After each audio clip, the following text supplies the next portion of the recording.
Is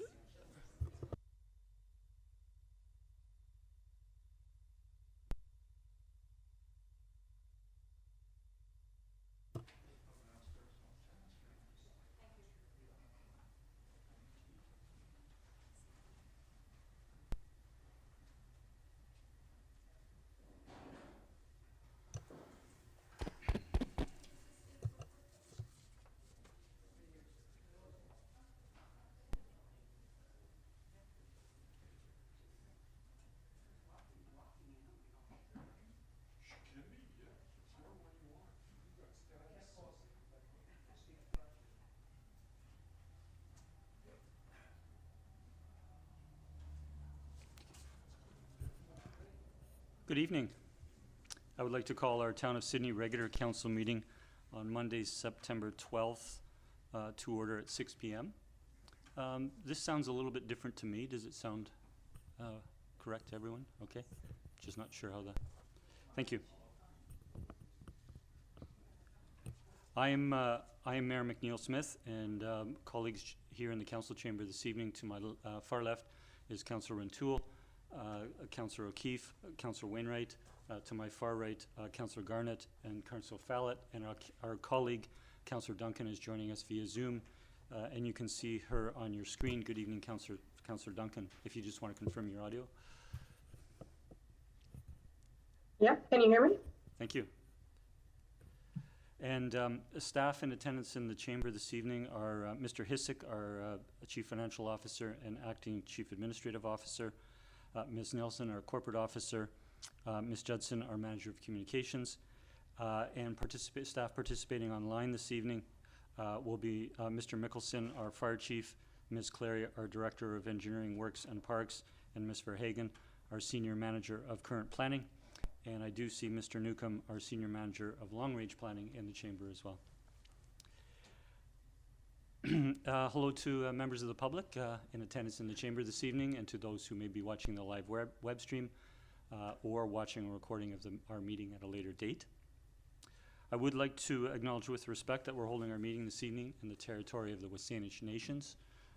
We express our gratitude for their stewardship of these lands for millennia, and we look forward to continuing to build our relationship, government-to-government relationship and community-to-community relationship over time. Before I move to approval of the agenda, I would like to pause for a moment to recognize that on Thursday, September 8th, Canada lost its Queen. For the past 70 years, Her Majesty Queen Elizabeth II reigned over Canada and the Commonwealth. Few of us can remember a time when the Queen was not a steady presence in the lives of millions around the world, exemplary in what it means to live a life devoted to service. On all 7 of Her Majesty's visits to British Columbia, she spent time on Vancouver Island. The Queen's affection for this area and its people was mirrored by our affection and our respect for her. I know from speaking with community members that her death has been deeply felt. To ensure our community has a chance to mourn Her Majesty's passing and demonstrate our gratitude for her years of devotion, the town will be hosting a remembrance service on the day of her state funeral. The ceremony will be held at 10:30 a.m. at the Beacon Park Bandstand on Monday, September 19th. A book of condolence has also been set up at the Town Hall front foyer for those who wish to leave a message. On behalf of Council and the town, I extend our thoughts to all those who are grieving the death of Queen Elizabeth II, and I share in your sadness. At this time, we also want to acknowledge and extend our support to King Charles III, Canada's new head of state. Thank you. With that, I will turn to approval of the agenda. I don't have an amendment. I just have 2 notes. The first is for those who have seen the agenda, there was a particular staff recommendation for 6A, and staff actually meant to provide an alter recommendation, and that will come forward when we come to that agenda item. And the second is that item 13C, the 4th Street washrooms, reference is made to a drawing in the council packet, or sorry, in the staff report, and that was not included, and so it has been provided to staff, or has been provided to council for this evening's meeting. With that, I would ask council for colleagues for a motion to approve the agenda as presented. So moved. Second. All in favor? And none opposed. That motion carries. Thank you. We'll next turn to our public participation period. This evening we have no presentations, we have no public hearings, we have no special public participation, but we will have our regular public participation period where we invite members of the public to come forward to the microphone and address council as you wish on any agenda item for 4 minutes. We typically don't use a timer. I would ask out of respect, if there are perhaps several members wishing to speak tonight, that we try to keep our comments to 4 minutes. I will at this time now call for first time if anyone would like to come forward and address council. Please come forward, sir. Yeah, don't need to raise your hand, just whoever comes first is... yeah. And we just ask that you please provide your name and your municipality that you reside in, and the microphone is on. Hi, Jean Ives, for the third time. But I'm not going to speak about our application tonight. I want to recognize that after the 15th of October, this council may not be intact. And in fact, I think you are not running again. Yeah, I think I saw that in the paper. And I wanted to recognize your commitment to the community and thank you for that very much. Appreciate the time you've given to us as well.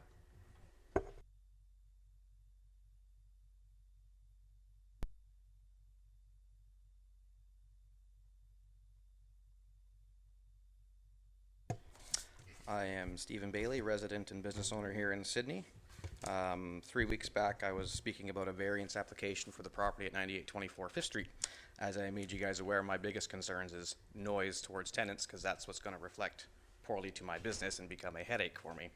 The following week, there was a lot of heavy discussion about a variance between 6th and 7th. There was a good 20 minutes discussed about decibels, 40, 45, or 50, and I don't think anybody quite understands the difference between 40, 45, and 50 decibels, or the 160 decibels that my shop creates. I have a decibel meter. I've been monitoring this room. We've peaked at 74 decibels. It hit as low as 39. My biggest concern, once again, is making sure there is a paper trail explaining the concern that is going to be a problem if the residence at 9824 does get approved. The landlord owner there did come and try to have a conversation with me. I tried informing him that I'm kind of busy running my business, I don't have time, but I don't think he's aware of the noise I made. And as I was running my shop and making noise, he quickly vacated because it was extremely intense. Yes, it doesn't happen for 8 hours a day, but it's in large chunks for good periods of the day. And I don't think anybody here understands what 10 decibels difference is. It is a twofold intensity factor change. So as we're discussing here and seeing peaks of like 74, imagine going to 84 being twice that loud, but then jumping to far as 160. I think it really needs to be put heavy in paper, the amount of noise that my operation does make that is contained in the building. It's not so much annoyance to the outside world. All I do is drop my doors.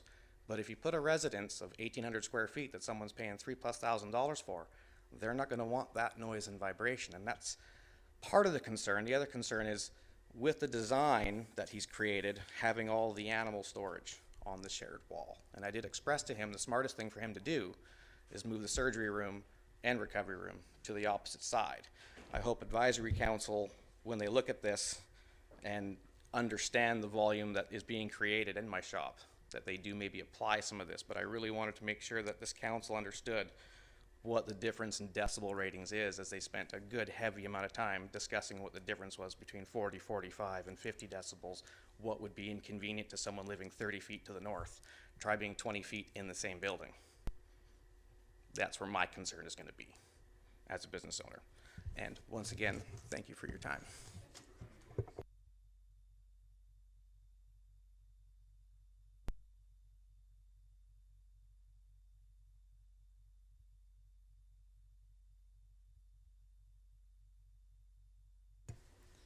Mayor and members of council, my name is Dennis Carlsen. I'm the president of the Sidney Community Association. I'm here tonight speaking regarding the proposed hotel on the airport lands. It's on your agenda tonight. We've just become aware of this item that was coming before you tonight. So my apologies if some of my comments have already been addressed in the staff report. I am aware that there's no requirement in the MOU between Sydney and the airport authority for public engagement. but the lack of effort to inform the public speaks to the lack of corporate responsibility by the airport authority, especially given the history and the prominence of this site.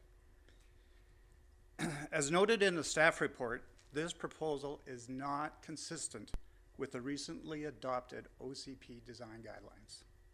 But more than that, this proposal does not appear to be consistent either with the airport's own design guidelines, and specifically in regards to section 2.4.1, which is titled Building Form and Character, 2.4.3, which refers to environmental compliance and archaeological assessment, and most importantly, section 2.4.4, which speaks to landscaping requirements on the site.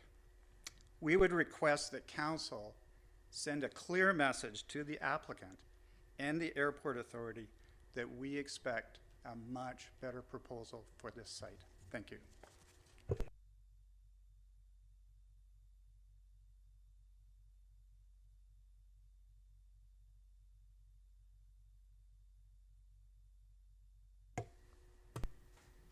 we go. Am I on? Oh, yep, please. Good evening. Good evening, Mayor and Council. My name is Morgan Shaw. I'm the Executive Director of the Sydney Business Improvement Area Society.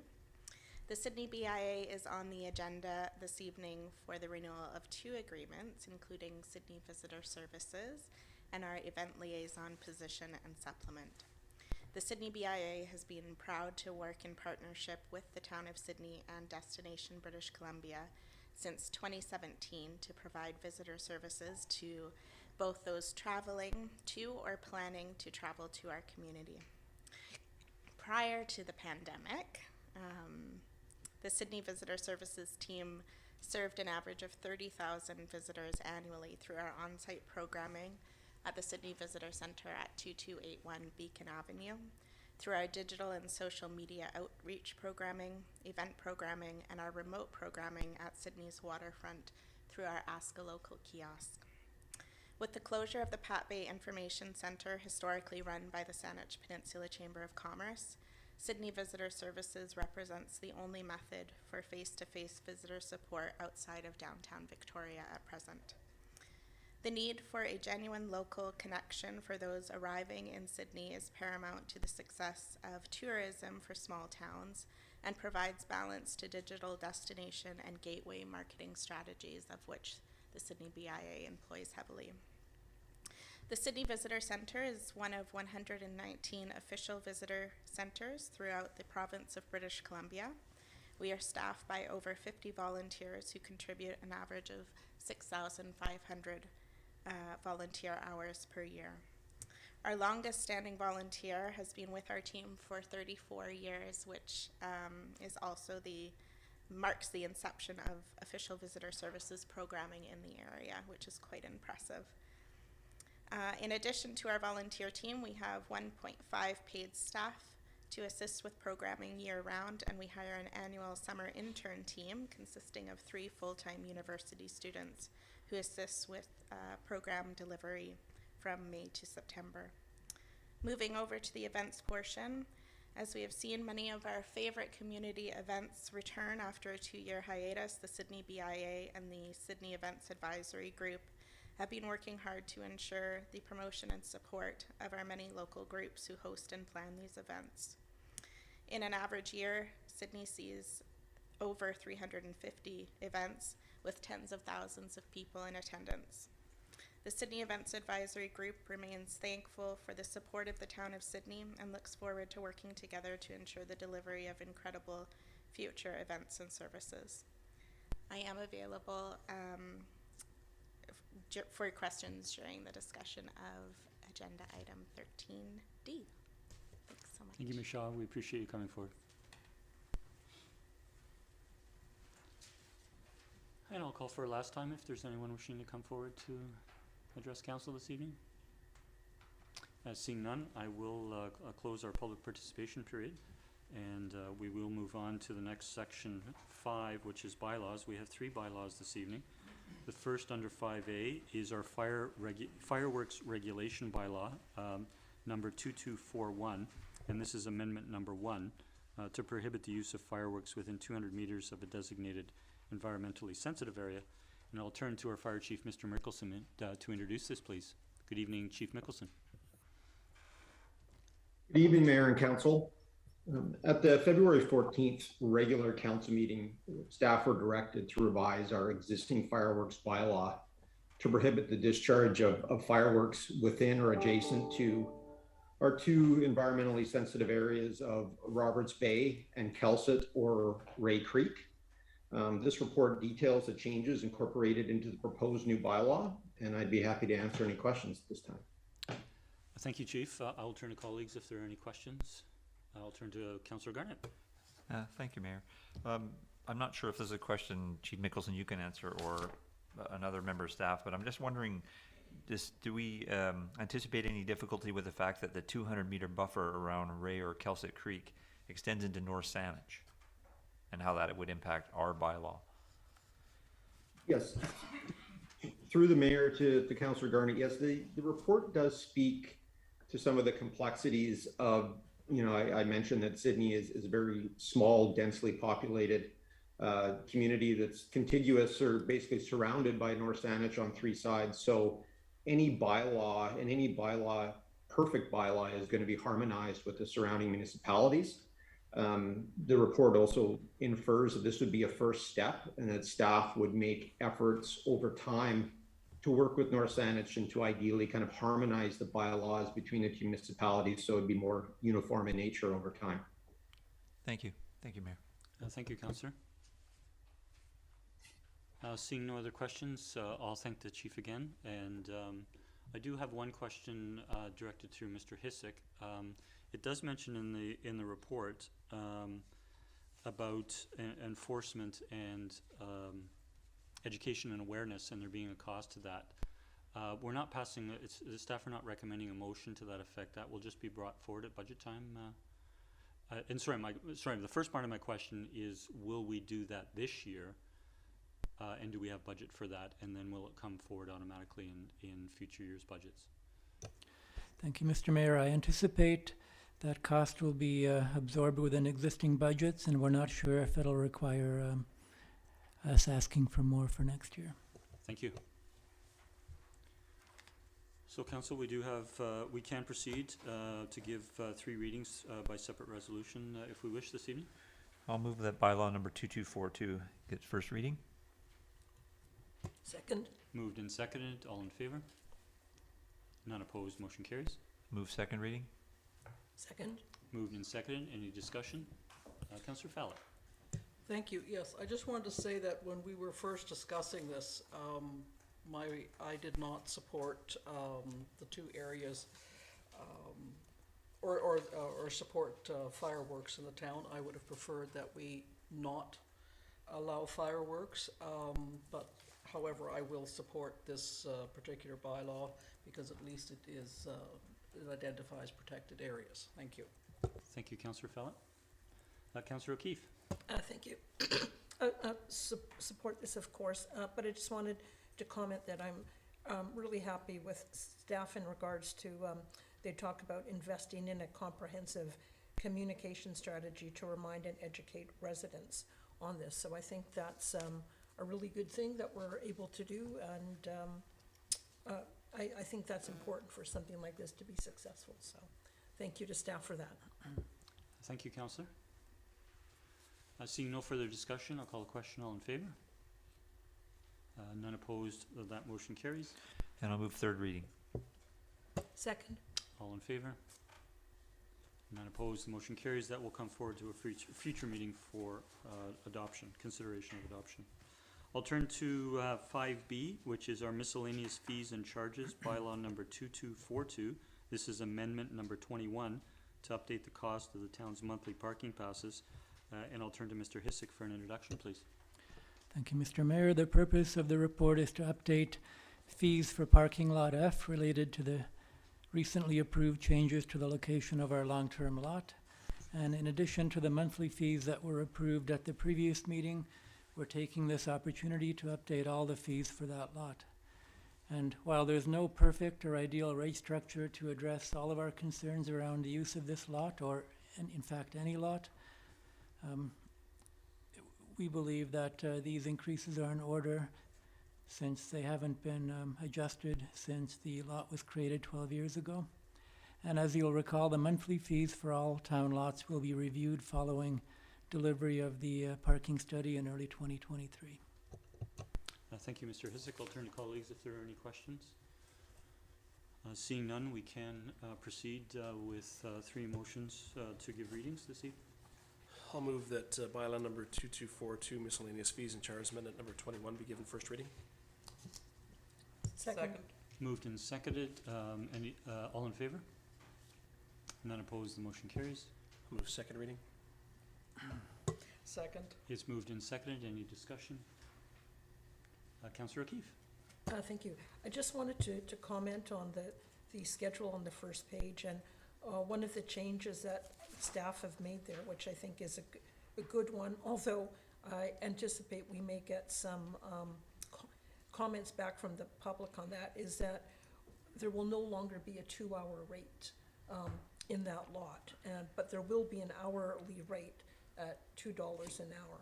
And I guess my initial concern on that lot was that it's meant to be for long-term use, but it's used a lot by people for short-term use. So my concern was that the short-term users would continue to come there, and for a toonie they could park for 2 hours and they would fill up those spaces, which are intended for long-term use. So I'm hoping that this schedule of taking the opportunity to pay for 2 hours of parking for $2 will discourage that short-term use. And I guess we'll have to see if it has the intended effect. So, thanks. Thank you, Councillor. Seeing no further discussion, I'll call the question. All in favor? There are none opposed. That motion carries. I'll move third reading. Second. Moved and seconded. All in favor? And that carries unanimous. Thank you. We'll go to 5C, which is our tax exemption bylaw number 2243 for Rest Haven Lodge. And I'll turn to Mr. Hisik for an introduction, please. Thank you, Mr. Mayor. Broadmead Care was granted a 4-year tax exemption for Rest Haven Lodge shortly after they purchased the property. Now, the exemption period expires at the end of this year, and they're seeking a renewal of up to 10 years. Staff are recommending only 2 years at this time to align this exemption with the vast majority of our other exemptions, with the intention to carry out a more comprehensive review in 2024. Thank you, Mr. Hisik. I'll turn to colleagues if there are any questions. Seeing none, we can proceed with 3 readings this evening.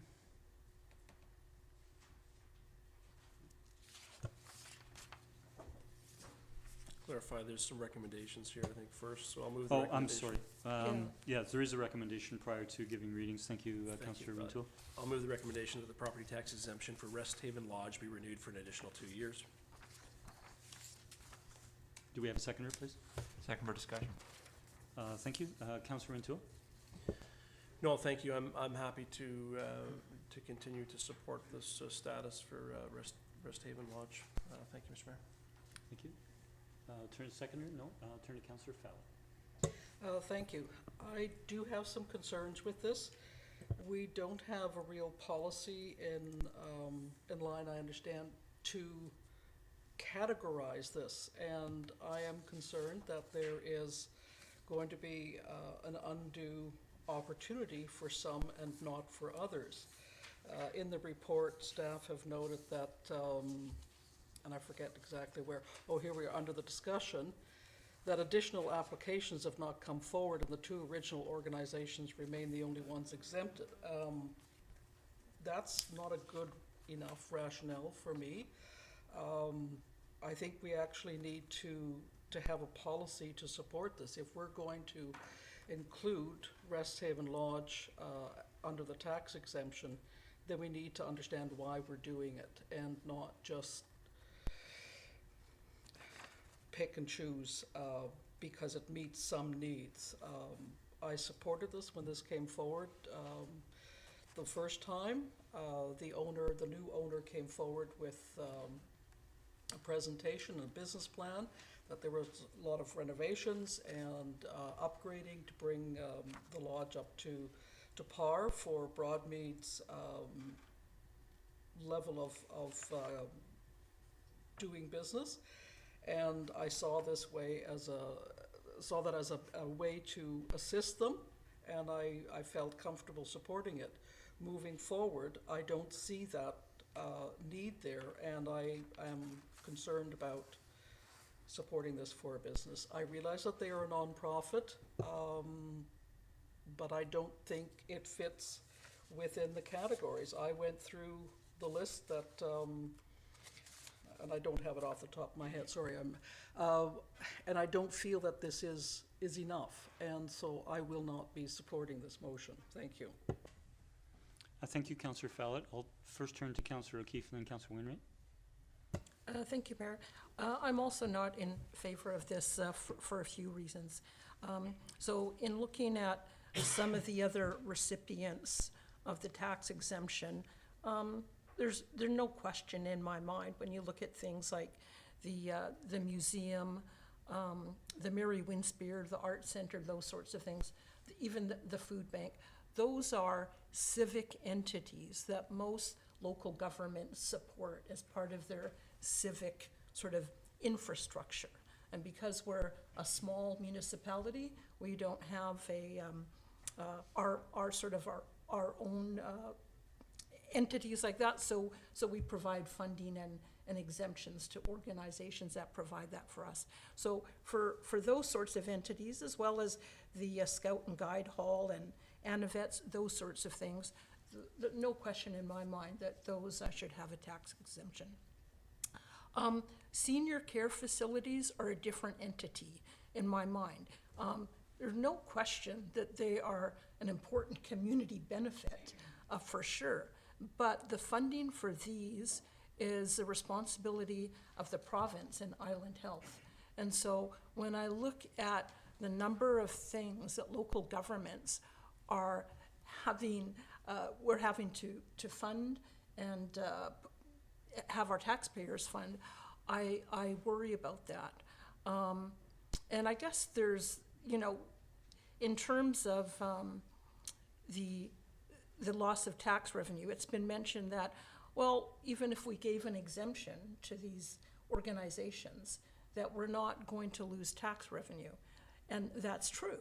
But what it means is that we're asking the rest of our taxpayers to we're boosting their taxes to pay for that. And that's something that I think that Island Health and the province, as having the responsibility for those sorts of services, should be funding. And so by providing an exemption, we're in effect stepping into a realm that I don't think that we have the responsibility, financial responsibility, to do that. Just a couple other points on that. I note that they have $2.3 million in equities and mutual funds. So it's a hard sell for me to ask the rest of our taxpayers who don't have those sorts of resources to subsidize an organization that has that sort of revenue. And I guess the other thing is that one of the rationales provided is that nobody else has come forward. Other care facilities haven't come forward, and therefore we shouldn't worry about those coming forward. And I guess for me, I don't think that just because nobody has complained is not good rationale, in my view, for good policy in terms of tax exemptions. So I would, I'll vote against the motion, and I would prefer that we see that comprehensive review that Mr. Hissick mentioned take place in 2023 or 24, wherever we can fit that in. Thank you, Mayor.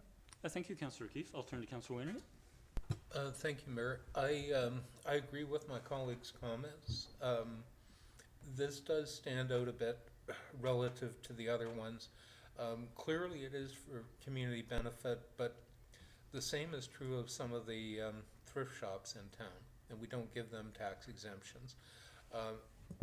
At the other end of the scale, we have community benefits like the Lions Food Bank that we do, and I think it is appropriate that we do provide a tax exemption for that.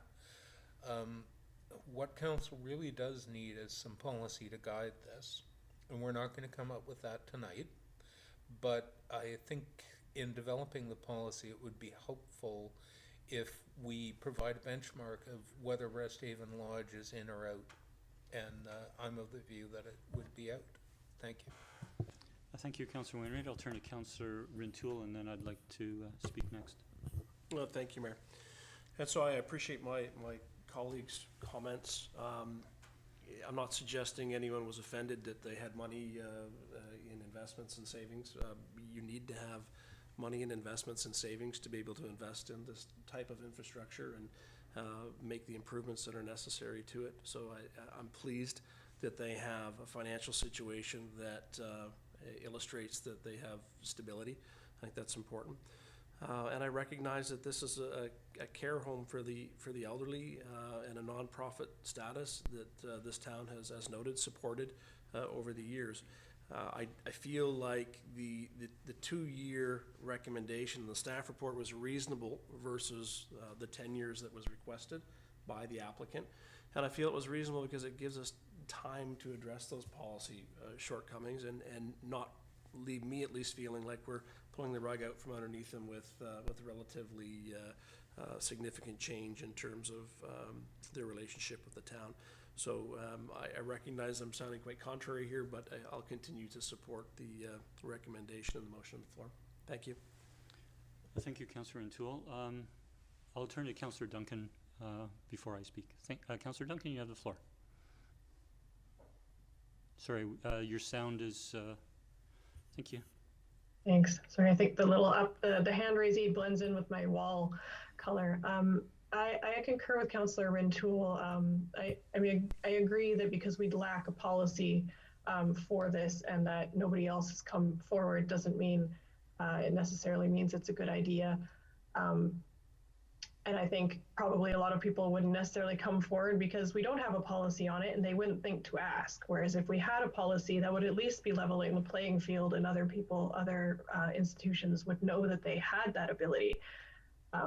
So I would like to go with the staff recommendation, give it the 2 years so that next year when the next council is able to discuss this, Resthaven Lodge will be able to plan for the fact that they may not qualify in the future. And if they do, then we'll have a policy in place that would allow the renewal of that exemption and perhaps the offering of it to the other institutions, or at least notifying them that they now qualified under the new policy, so that it would be extended for the 10 years and harmonized with the other ones as staff note in their report. So I will be supporting the motion. Thanks. Thank you, Councillor Duncan. I'll go next and then turn to Councillor Garnett if I might. I'm supportive of this policy. I appreciate the points brought forward by colleagues. I think one of the interesting aspects to this is that senior care facilities offering complex care are operate in two manners. One is an organization such as Broadmead that is a nonprofit organization, and then there are for-profit organizations, and we do have facilities in Sydney, and other municipalities have facilities that are operated by for-profit organizations, and we wouldn't. It is one of the factors in our policy as to whether or not it's a for-profit or not for-profit organization. As colleagues have brought forward, this is a consideration of community benefit. Our policy may not be as full and complete as we would desire at this time on all aspects of, or possible aspects of community benefit. I would note that with regards to Broadmead's financials, we do see revenue in the many millions of dollars, but their most recent financial statement ended March 31st, 2022, that is in our council package, indicates on a cash basis, so this is before non-cash items on the financial statement, they had a loss of $520,000 last year. We know many of the challenges in the healthcare system province-wide and how our residents are affected. And I support the colleague's comment that healthcare is a provincial responsibility. However, this is a mechanism that municipalities use to support their nonprofit community organizations that are providing community benefit. Broadmead Care is providing 24/7 complex care to seniors, which includes dementia care, end-of-life care, and that's unique. That's the only facility doing it on a nonprofit basis in our community, and I think it's valued in our community. I would look with the recommendation being for a 2-year period. I would look for staff to move forward with bringing a revised, more comprehensive policy forward. And I would note that in doing some background work on this, we noted in both the staff report and in Broadmead's financial statements that they operate 5 facilities in Greater Victoria. 2 other of these facilities are in Saanich, and they are Harriet House on Harriet Road and Nigel House on Nigel Avenue. And they are similar in terms of providing complex 24-hour care. And Saanich recently provided, they do have a more comprehensive policy package and with regards to the types of community benefit. And they did approve permissive tax exemptions for the next 2 years for Broadmead at these 2 facilities. I'll leave my comments there and turn to Councillor Garnett. Thank you, Mayor. I agree with my colleagues who are talking about development of a policy, but I also agree with Councillor Rintoul, and that 2 years gives that opportunity for staff to develop that policy. It is an important facility. I think we can't underestimate, especially the demographic of our population, how important it is in our community as it's aging, and how these particular facilities are going to be needed going forward. And I also think too, and Councillor Rintoul spoke to not giving them a bit of time lapse if we're going to switch it, but it's not just the facility and the company running it. I look at the adult day program benefits and how that would impact people in terms of caregiver stress relief, and not having that option or the ability potentially, and how critically important that is when you're dealing with a spouse or a loved one who is going through these issues, and having that time to just breathe, and how critically important that is. And so these are things that I think are very important, so I will support the motion as it is. Thank you, Mayor. Thank you, Councillor. So I will turn to any second-time speakers if they wish. Seeing none, I'll call the question. All in favor? Opposed? We have 3 opposed. Councillor Fallot, Councillor Wainwright, Councillor O'Keefe. The motion carries. Thank you, Council. Thank you to staff for the report. We'll next turn to development permits and development variance. Sorry? I'm sorry, we do have motions to proceed with readings. Thank you for catching that. Thank you. I will move first reading of tax exemption bylaw number 2243. Second. Moved and seconded. All in favor? Opposed? We have 3 opposed. Councillor Fallot, Councillor Wainwright, Councillor O'Keefe. The motion carries. Second reading. Second. Moved and seconded. Any further discussion? Seeing none, all in favor? Opposed? We have 3 opposed. Councillor Fallot, Councillor Wainwright, Councillor O'Keefe. The motion carries. And I'll move third reading. Second. Moved and seconded. All in favor? Opposed? We have 3 opposed. The motion carries, and that will come forward for consideration of adoption at a future council meeting. Thank you again for catching that. I will now turn to Section 6, the development permits and development variance permits. And under item 6A, we have development variance permit application number DV 100320 at 9889 7th Street to relax the requirements for heat pump locations in order to allow the problem, as a civil resolution tribunal has set a very low level. So it sounds like within the strata community, there's some guidelines there in terms of what is acceptable. And so my question to you is, if we were to go ahead and approve this, and if the decibel level was not acceptable to the people in the neighboring building, I presume that they would have some opportunity to go to this tribunal, and if that tribunal ruled in their favor, that they would have to remove the heat pumps. I don't know if that's something that you can address, or that they would have to take mitigating measures. Sure, through the mayor to Councillor O'Keefe. Yeah, I cannot speak with any expertise on that, but it does sound like there's a civil matter, like that would be a civil matter between strata property owners, and that it looks like there is a method to find resolution to that if it becomes a dispute about the noise volume. Also, the applicant has indicated that they would be putting noise attenuators on there. So that should help reduce the noise. Okay, and one more, if I may. In regards to the noise mitigation, would it be appropriate for us to add as a condition to the approval that that we would approve the development variance, provided that acoustic rated barriers be installed around the heat pumps? Is that something that we have the authority to do?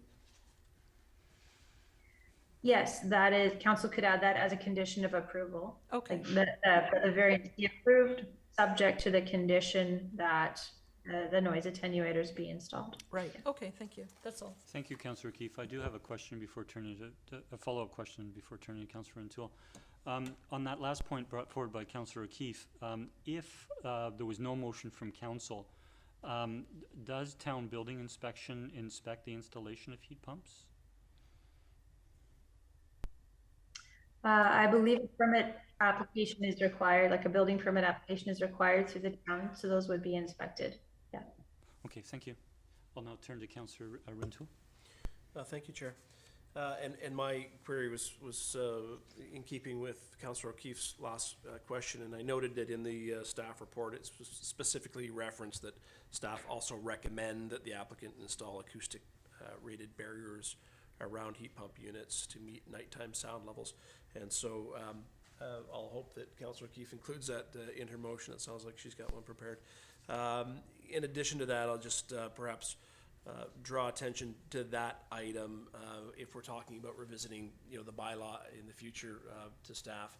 I'm assuming it would be possible not only to address the question of decibels, but also the possibility of including this type of acoustic barrier within the bylaws requirement when we address that at a later date.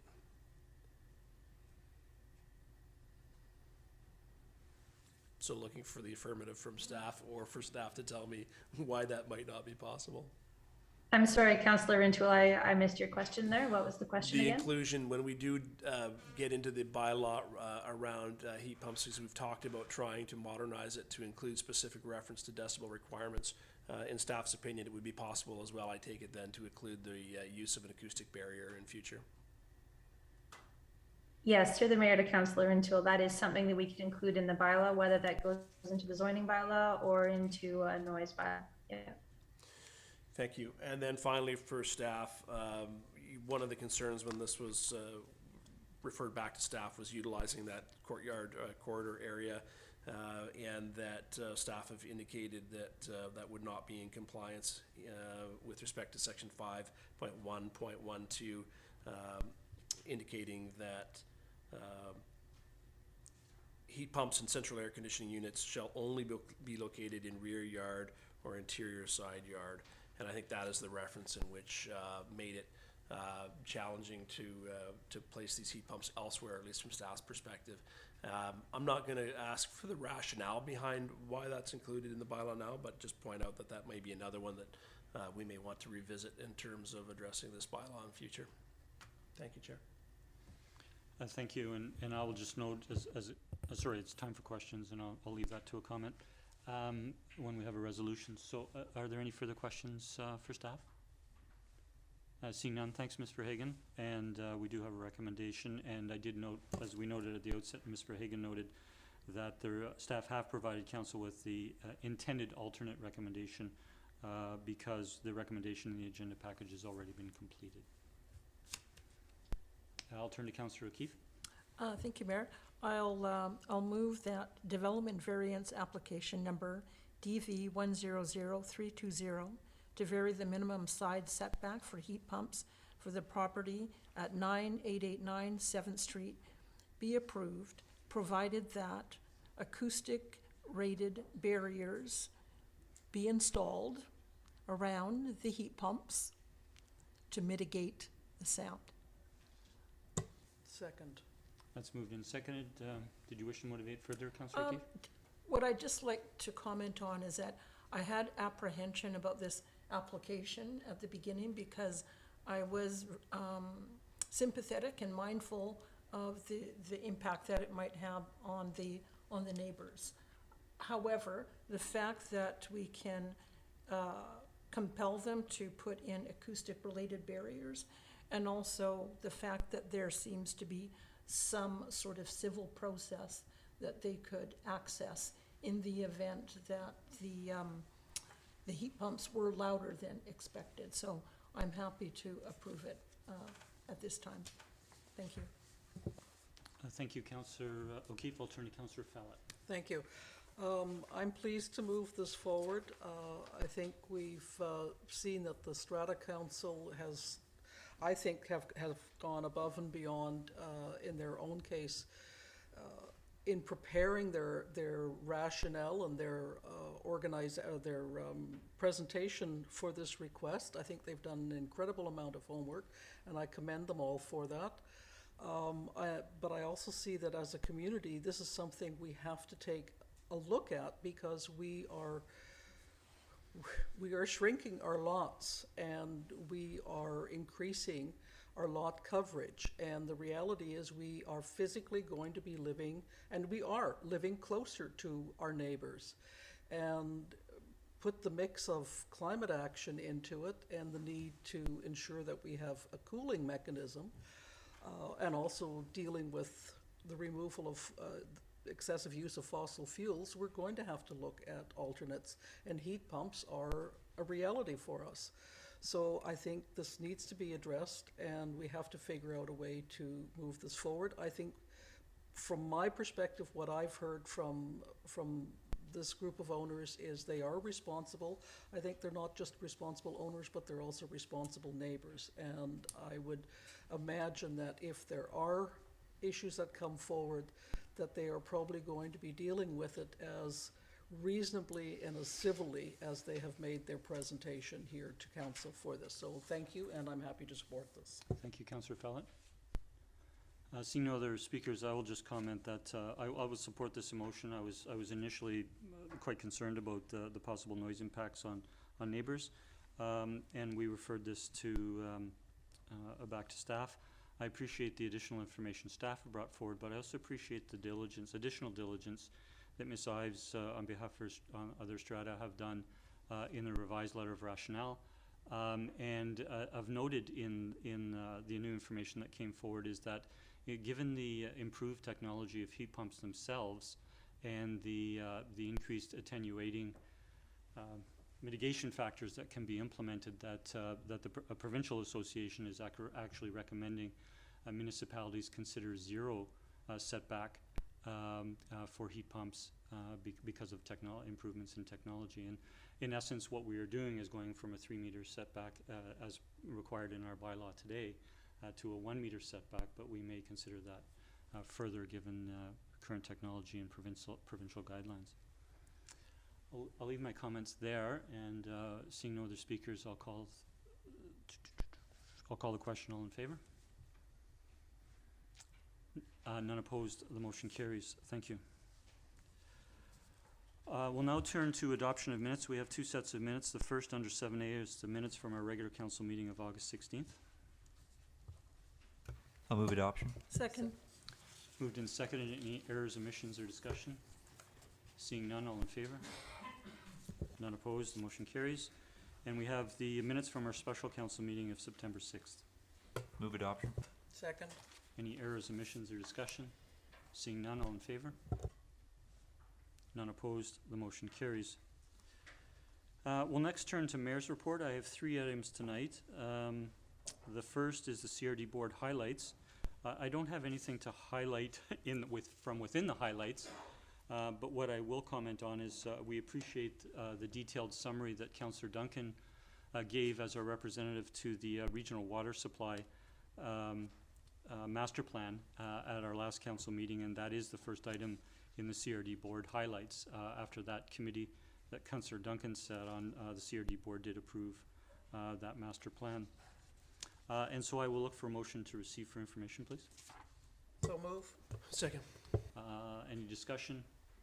All in favor? None opposed, the motion carries.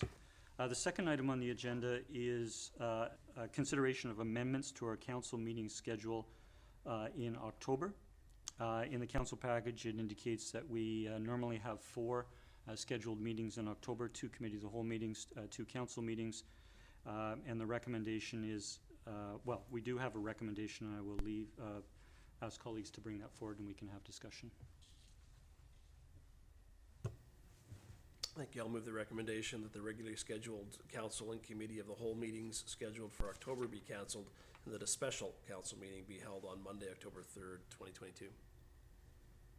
Second. Thank you. Discussion? Thank you. No, I'll allow you to speak to the rationale, but I understand this is in keeping with past practice with respect to cancelling meetings, for example, between voting day and the inaugural council meeting at least. And so I'll look for the further rationale from the chair. Thank you. No, thank you. I think you covered it, Councillor Renewal. This is a practice done by our council in past and done by other municipal councils. It does take in consideration the Chief Administrative Officer with senior staff and with myself have considered, you know, much of the remaining business that is likely to come forward to council. We do not anticipate any new significant developments coming forward to council this term.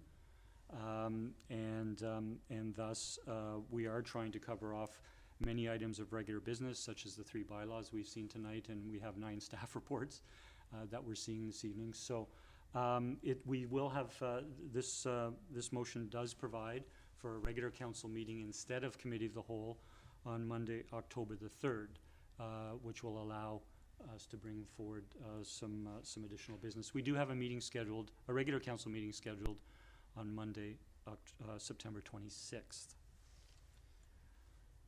Councillor Garnett. Yeah, this is hard for me, but I won't support the motion. I understand the rationale for canceling the meeting on the 11th and the meet and greet on the 31st. I just feel like we already have a process in place where if there's nothing on the agenda, we can cancel a meeting. I'd rather have that option than opposed to canceling meetings. And I understand your rationale saying there's nothing that you can foresee coming, but you just never know. And so I'd rather have the meeting there, and if we don't need it, we can cancel, as opposed to having to reschedule a meeting that we've already just taken off the chart. So that's just how I feel about it. I'll vote against it. Thank you. Thank you. If I can just clarify, I'm not, is that, if I heard correctly, you support the cancellation of the meeting on October 11th, 4 days before the election. The next 2 meetings we're canceling are after the election and before the inaugural meeting of the first council. It is very common practice, I think, perhaps without precedent in the region, that after the election that a council does not bring forward significant business, and we do not anticipate any business at that time. I appreciate your comment, and council would have that option to not approve this motion this evening, and prior to those meetings after the election to cancel them at that time.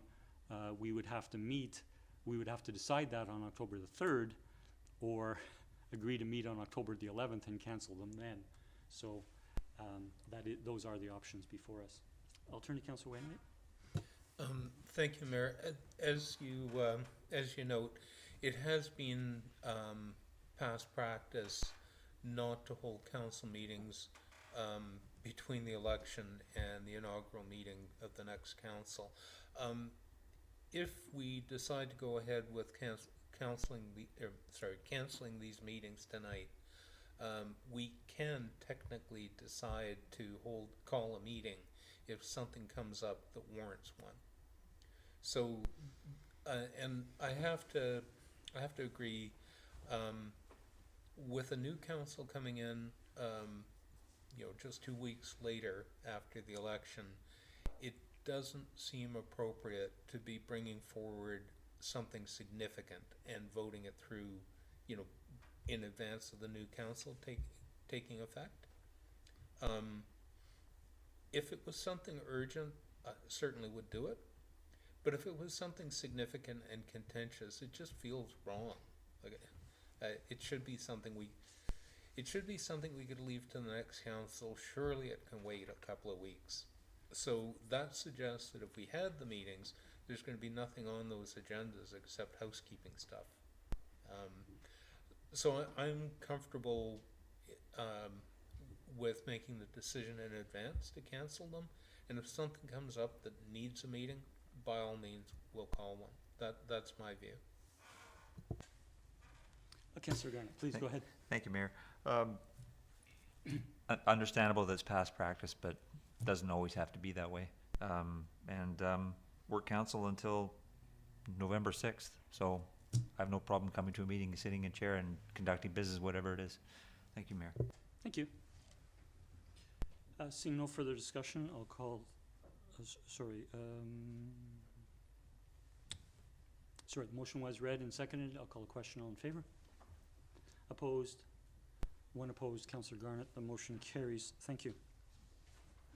The third item I have, I would normally have said at the outset of the meeting, but I wanted to show respect for the passing of Queen Elizabeth II. However, I will relate now that I'm saddened to share that Clive Tanner passed away last Friday. Clive was a giant in our community for 40 years. It was through our business association, my business association in bookselling that began in 2001, that he also became a close friend. Apart from bookselling, which he and his wife Christine did for over 50 years, first in the Yukon and then in Sydney from 1982, he enjoyed a many decades-long involvement in federal and provincial politics. He served in the Yukon territorial government in the 1970s and as a Liberal MLA in our local riding from 1991 to 1995. He knew and supported a large number of candidates and expressed his views to elected representatives in all levels of government for over 50 years. He really believed governments could improve the lives and opportunities for people, but he also believed people have responsibilities as citizens. He also had an enormous passion for making Sydney and the area a better community. While he was successful in different businesses, he gave a huge amount of his time to the boards of innumerable community organizations. I and many others really learned the meaning of community involvement and how volunteers are so important to our quality of life through working with Clive on the boards of local organizations. I saw a particular quality in Clive more than anyone else I have known. It was the extent to which he was a selfless person and wanted to see individuals succeed to their full potential. He was genuinely interested in people from literally all walks of life, from the destitute to the Prime Minister. He could and would cajole, provoke, debate, instigate, be humorous, with the intention to inspire you to want to make yourself a better person. We have a healthy democracy at all levels of government because of people like Clive Tanner, and Sydney is a better place because of Clive Tanner. On behalf of council in the town, I extend our condolences to his wife Christine and her family. He will be dearly missed by my wife and I, and many, many others in our community. Thank you. Thank you for that, Mr. Mayor. Thank you.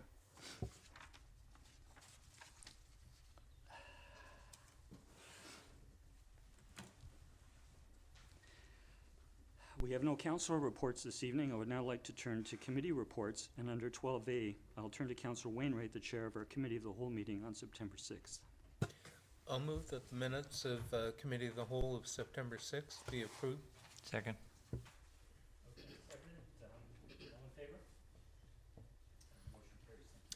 Okay, there are two recommendations in the minutes. The first one is with respect to development permit application number DP 100836. That's 10473 Rest Haven Drive to construct two 2.5-story multi-unit residential townhomes. It was recommended by committee, and I so move that development permit application number DP 100836 to permit the construction of 9 multifamily residential townhome units for the property at 10473 Resthaven Drive be forwarded to the Advisory Planning Commission for review and comment, subject to the condition that prior to review by the APC, the applicant provides revised plans addressing vehicular access to Unit 101 or submit plans signed by a professional engineer. Second. Moved and seconded. Any discussion? Seeing none, all in favor? None opposed, the motion carries. Okay, the second recommendation is with respect to development variance permit application number DV 100325 at 2130 James White Boulevard West.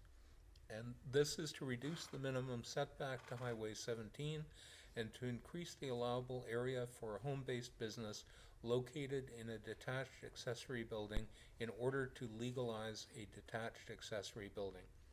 It was recommended by committee, and I so move, that owners and tenants in occupation of property within 75 meters, that's 246 feet, of 2130 James White Boulevard West, be notified regarding development variance application number DV 100325 to vary the required minimum setback for structures adjacent to Highway 17 and the maximum permitted floor area for home occupations within accessory structures, and that any written correspondence received be forwarded to council at the time of consideration of approval of the variance. Second. Moved and seconded. Any discussion? Councillor O'Keefe? Thank you. A question through you to staff on the notice. What I'm wondering is, are we able to say in the notice that goes out to the surrounding area that the home occupation business will be a dog grooming business? And the reason I ask that is because I know that what we're asking residents to talk about is just the variance from the distance to accommodate that home-based business. But I'm thinking residents might have a different view if they knew the type of business it was. So in terms of a variance, they might not be too concerned about it if it was, you know, a hairdressing business or an accountant or that sort of thing.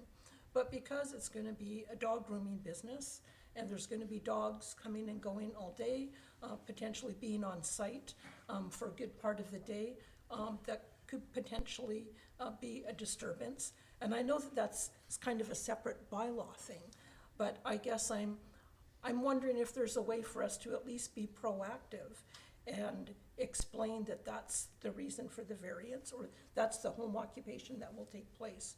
So I guess what I'm trying to avoid is a situation where this individual goes, invests, and builds this new structure and starts up their business, and then it becomes an issue for the neighboring residents. And then they have to cease and desist, you know, and the CRD bylaw officer comes around. So I'm just trying to, you know, mitigate that. Yes, I don't think that indicating what business is a requirement in the notice, but I'll check with Ms. Verhagen if she's there, if we've actually included that in the past. I don't think we have. Again, the business license part of it is a separate bylaw and isn't dealt with, so I think it's a separate situation. And I think if there are issues, then staff would deal with them from whatever our noise bylaw, or what other avenues, Allison, do you think that can cover? Thank you, Ms. Nelson. I'll defer to Mr. Newcomb on this. I believe he's there and can comment on the business license aspect of things. Yeah, Mr. Newcomb. Thank you. So dog grooming is permitted in the zoning bylaw by right. So it's not something that's sort of conditional. If the applicant meets the requirements of the bylaw, they can do that business.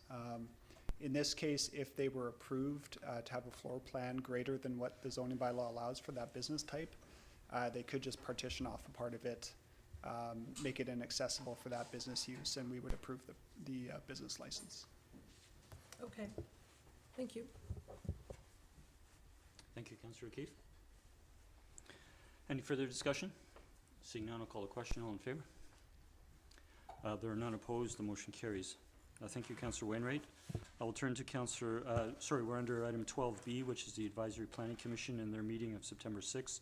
I'll turn to Councillor Renewal, our council liaison to that committee. Thank you, Chair. I'll move that the minutes be received. Second. Moved and seconded. Any discussion? Councillor Renewal. Thank you, Mayor.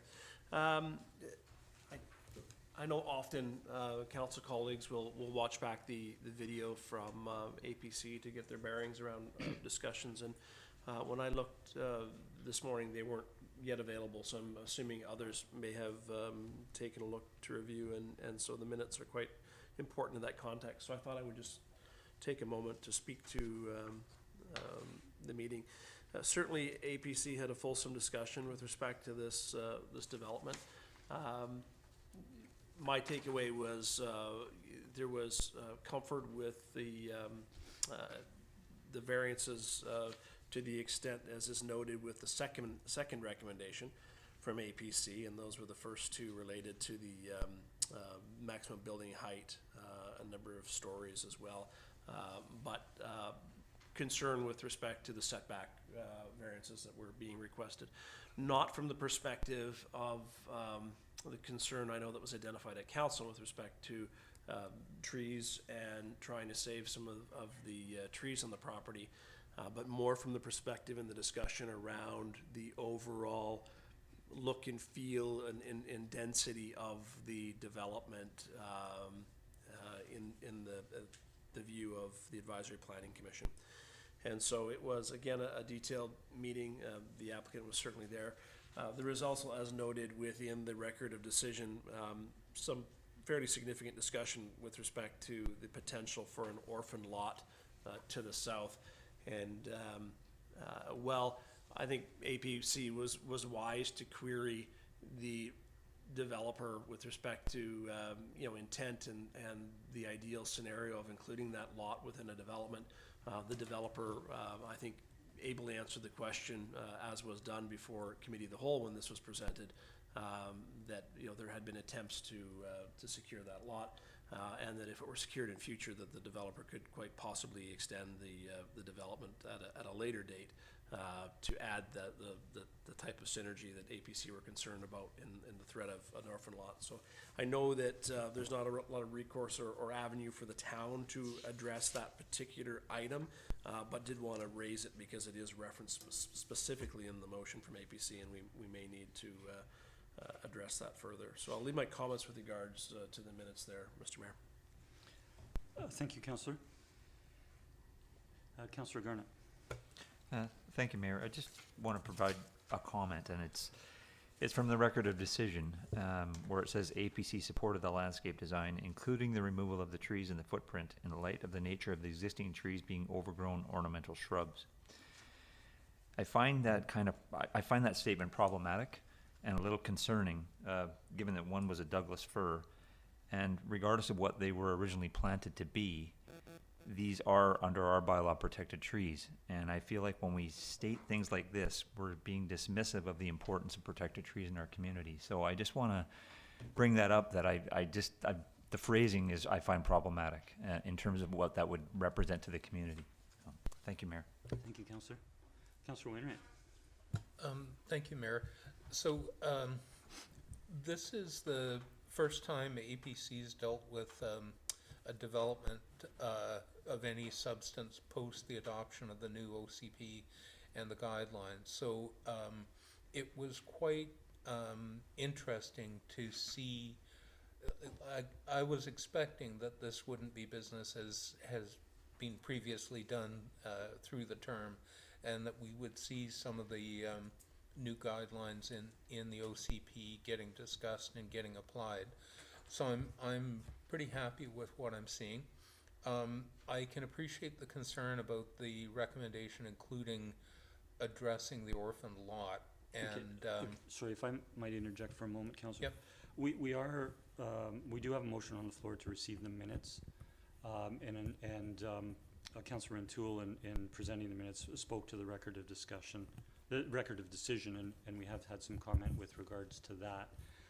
We do have recommendations coming from APC, which I think might be a better opportunity for us to motivate on aspects of Thank that you. record. You're correct. Thank you.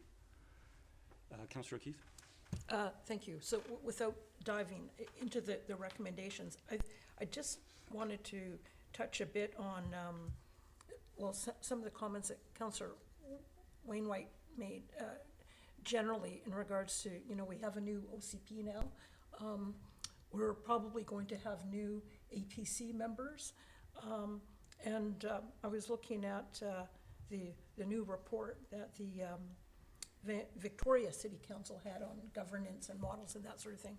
And it spoke to having good, healthy orientations for new committees like APC. So I'm wondering whether that's something that we could schedule. I'm not sure where the place is, whether we need a motion to direct staff to develop some sort of orientation for APC members and probably new council members as well, in terms of the highlights of the new OCP and guidelines, our tree bylaw, so that APC has a good understanding of what is in there and what, within what parameters council is expecting them to provide feedback.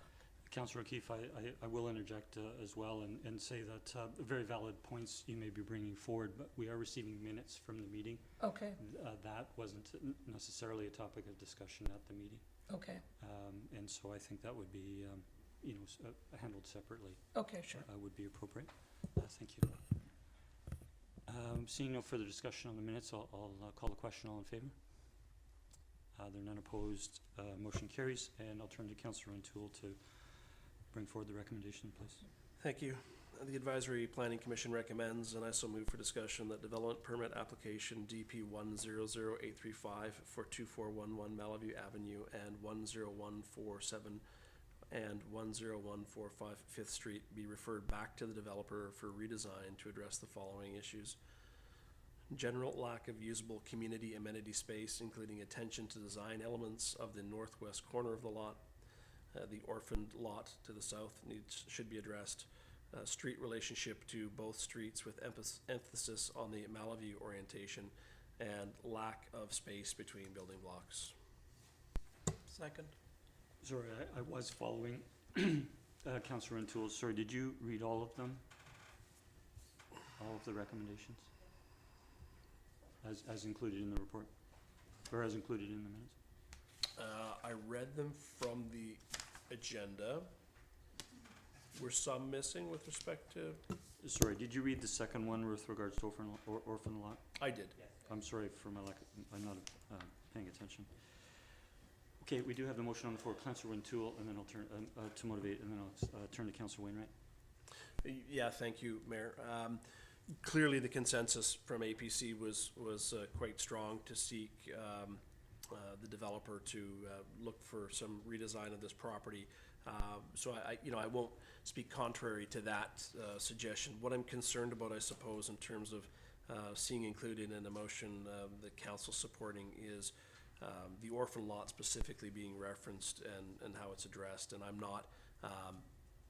not familiar with what latitude the town would have to insist that in the motion. And so I may seek, an amendment to the motion that's been read into the record on that item, again, because I don't know what latitude or what authority the town would have to include that in this motion. So I'll yield to some insight from colleagues or staff. Okay, I'll first turn to staff if they wish to comment on that. If I could please refer that to Ms. Verhagen. Hello again, Ms. Verhagen. Hello. Sorry, I'm just having some Zoom issues there, turning on my video and sound. Yes, the lot to the south, the orphan lot referred to in the staff report there, it has the same zoning as this parcel that is proposed for redevelopment, but I don't believe it's large enough to be developed on its own. I'm just in the process of looking that up. That was discussed at the meeting at some length. And yet the staff cannot turn away a development application if it does not include all developable properties in its vicinity.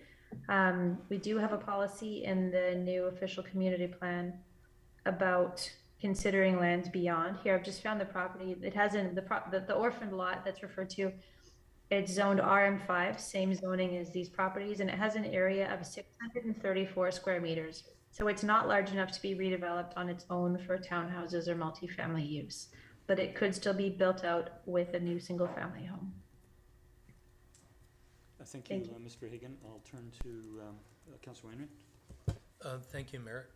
With respect to the orphan lot needs to be addressed, I was thinking that we might consider rewording that consideration for future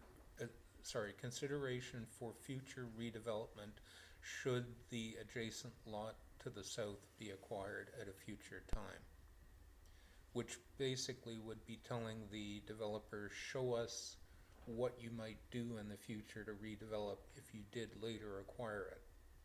So it's not you need to address this, but just show us how you would adapt later. And I think that would address the concern. I'll turn to Ms. Verhagen. Thank you, Councillor Wainwright. Thank you. Just one thing to add to my previous comment there. The property owner of that lot to the south could apply for a rezoning for a comprehensive development zone with a smaller lot size to allow the property to be redeveloped on its own, but that would be up to council because it would be a rezoning for increased density on the smaller size.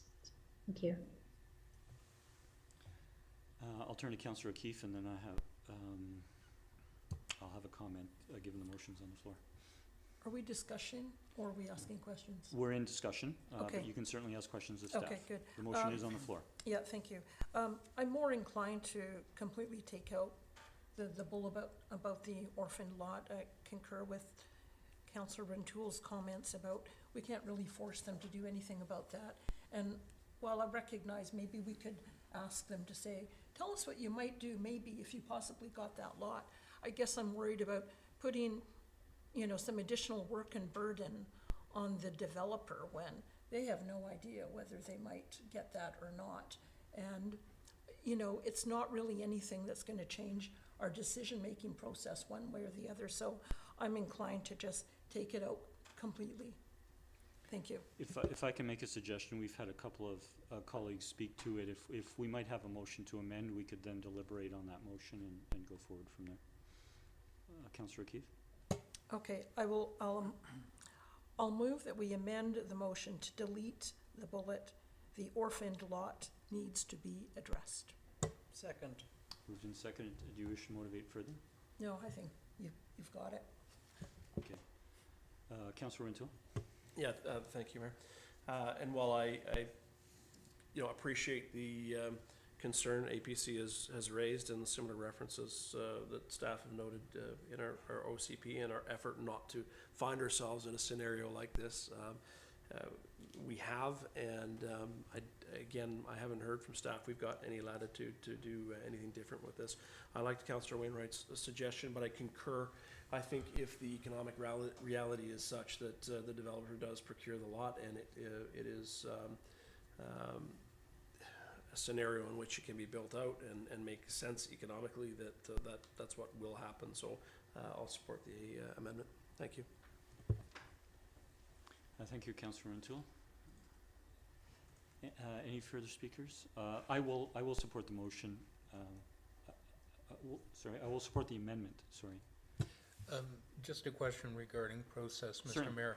Are you going to call the question on the amendment and then continue discussion on the main motion? Yes. Thank you. Yes, thank you. So speaking to the amendment, I support removal of it. The reason being is if we are recommending that this be referred back to the developer to redesign and address certain factors, what will happen is if that goes forward and if it comes back, we will want to know how the developer has addressed those areas of concern. And council's decision will be impacted based on how the proponent responds to those concerns. I do not see how the proponent responds to the concern of the orphan lot affecting a decision to approve the development or not. The proponent did speak to the orphan lot through questioning by council when he made a presentation to council, and he's also spoken to APC about it. So I do appreciate APC and having a concern and bringing that forward. I do appreciate the suggested consideration that Councillor Wainwright, but I will support this amendment. Seeing no further discussion, I'll call the question on the amendment. All in favor? Opposed?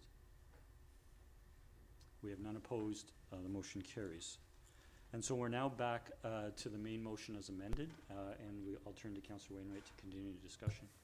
Thank you, Mayor. I wanted to pick up on the item of the protected trees, because we had a lot of discussion about that when it first came forward. I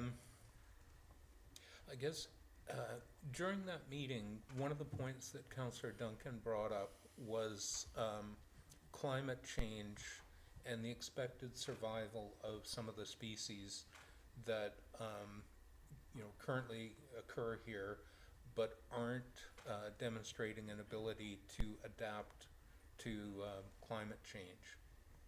And these are protected trees, but the arborist report said they were in fair condition, and they're western red cedars. And if you Google effective climate change on western red cedar in BC, very specific, you're going to get dozens of hits. And they're going to start with a CBC News article that's more than a decade old about western red cedar dying off in Stanley Park and background science around it. And you'll find a bunch of industry, NGO, and government, both provincial and federal, scientific websites on the topic. And one of them is a Canadian Forestry Service one that's got models of expected future distribution of a variety of commercially valuable trees in Canada under different climate change scenarios. And basically those models are showing that the die-off of western red cedar starts on Vancouver Island, starts around Oak Bay and works its way up the peninsula and then goes farther up island. And the models, all of them, show western red cedar gone on the peninsula by 2040. Now that doesn't mean they're all going to be gone. Ones that people make a real effort to keep and ones that are healthy and such. And the timing, I mean, this is models. Is it going to be 2040? Is it going to be 2050? Could it be even sooner? But the point is that the consensus of science is that they're not resilient, not adapting to climate change, and that they are going to die off. So that's a concern. And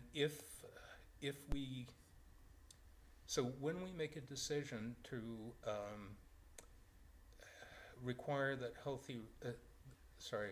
that western red cedars that are only in fair condition be retained, what we're doing is potentially creating a problem for the future homeowners. Because if they're going to be gone in 20 years, the future homeowners are going to deal with it.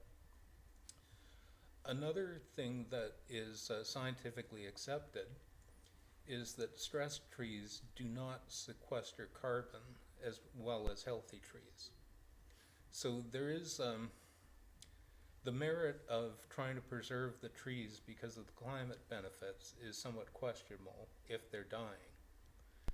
It may be better to simply replace them with trees that are going to survive for the future and that will be sequestering carbon. We get a chance to plan what's going to replace them. This is a complicated trade-off, so I don't take it as a slam dunk that if it's on our protected list that we have to protect it. I think that there should be some reasonable consideration of, is this the right thing for the future? And western red cedar is one of the ones that really stands out in that regard. Isolated Douglas firs are also of concern, but it was the western red cedar that really stand out. So at any rate, I appreciate both sides of it, but I think that is a discussion that the future council is going to have to think about. And it's, you know, evidence-based. At any rate, I'll leave it at that. No, thank you, Councillor Wainwright. Seeing no other speakers at the moment, with regards to trees, I think from the report, sorry, before I go to my comment, I do have a question to the staff for clarification for how it is written in the agenda. And that is, it says, it mentions the development permit application number, development variance permit application number, the addresses, and then it says to relax maximum height. We understand that. And minimum front setback. Was it not clarified at the last meeting that we were considering the rear setback?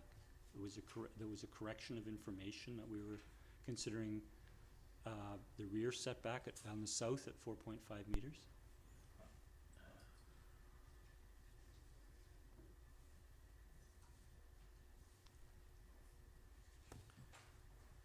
Ms. Verhagen.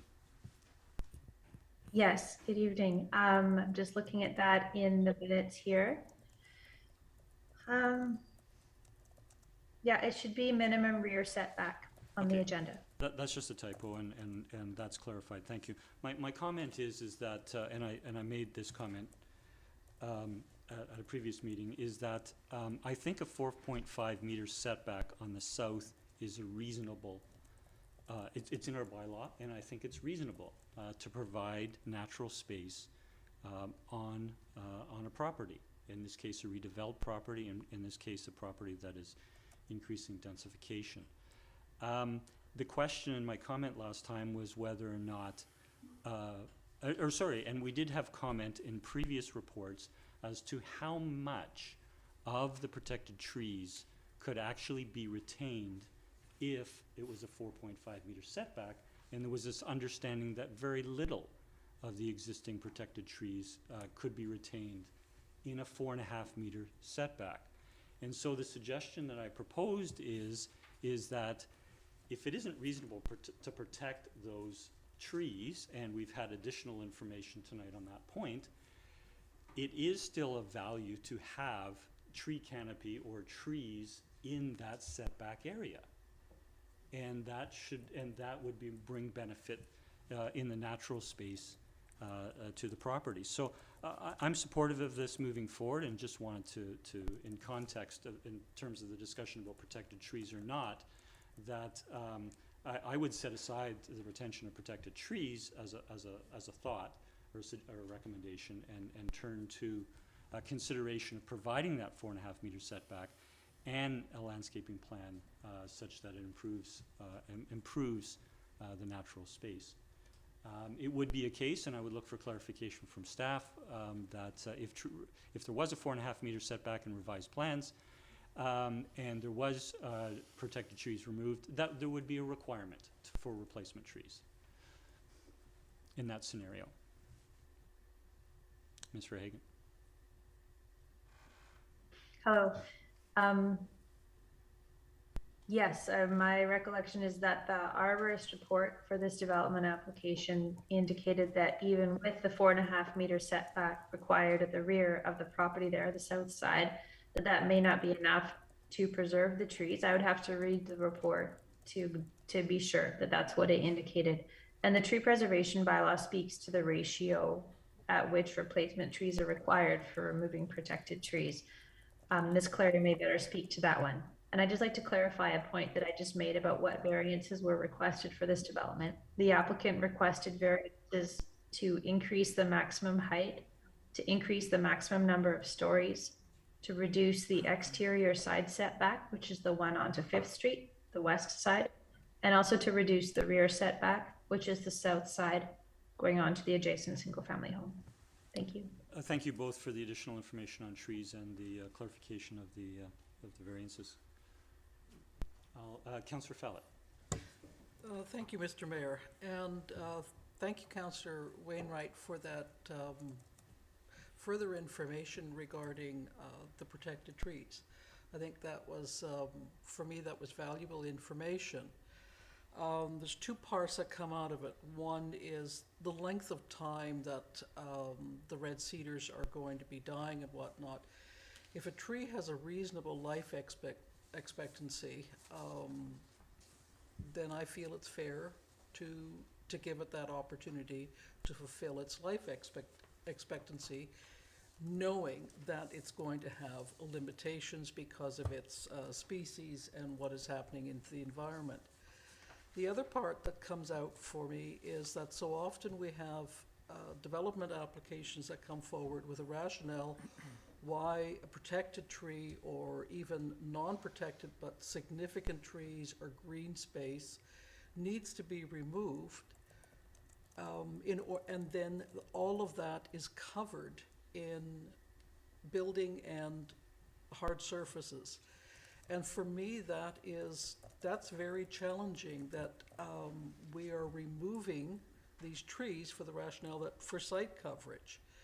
And if this tree cannot be saved, if that's a reasonable argument that the tree in question cannot be saved, then it shouldn't be covered up with housing, even though that's important as well.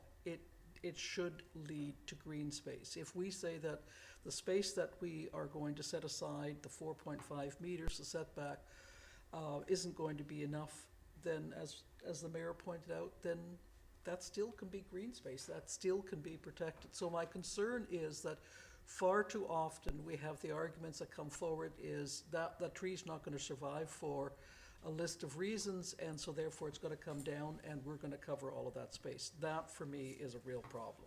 Thank you. Thank you, Councillor Fallon.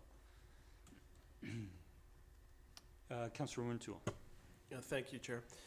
I just wanted to clarify, I think, and for colleagues who've been discussing setbacks, for example, and trees, the recommendation before us that's on the floor does not address any of the variances that were proposed or applied for, I should say.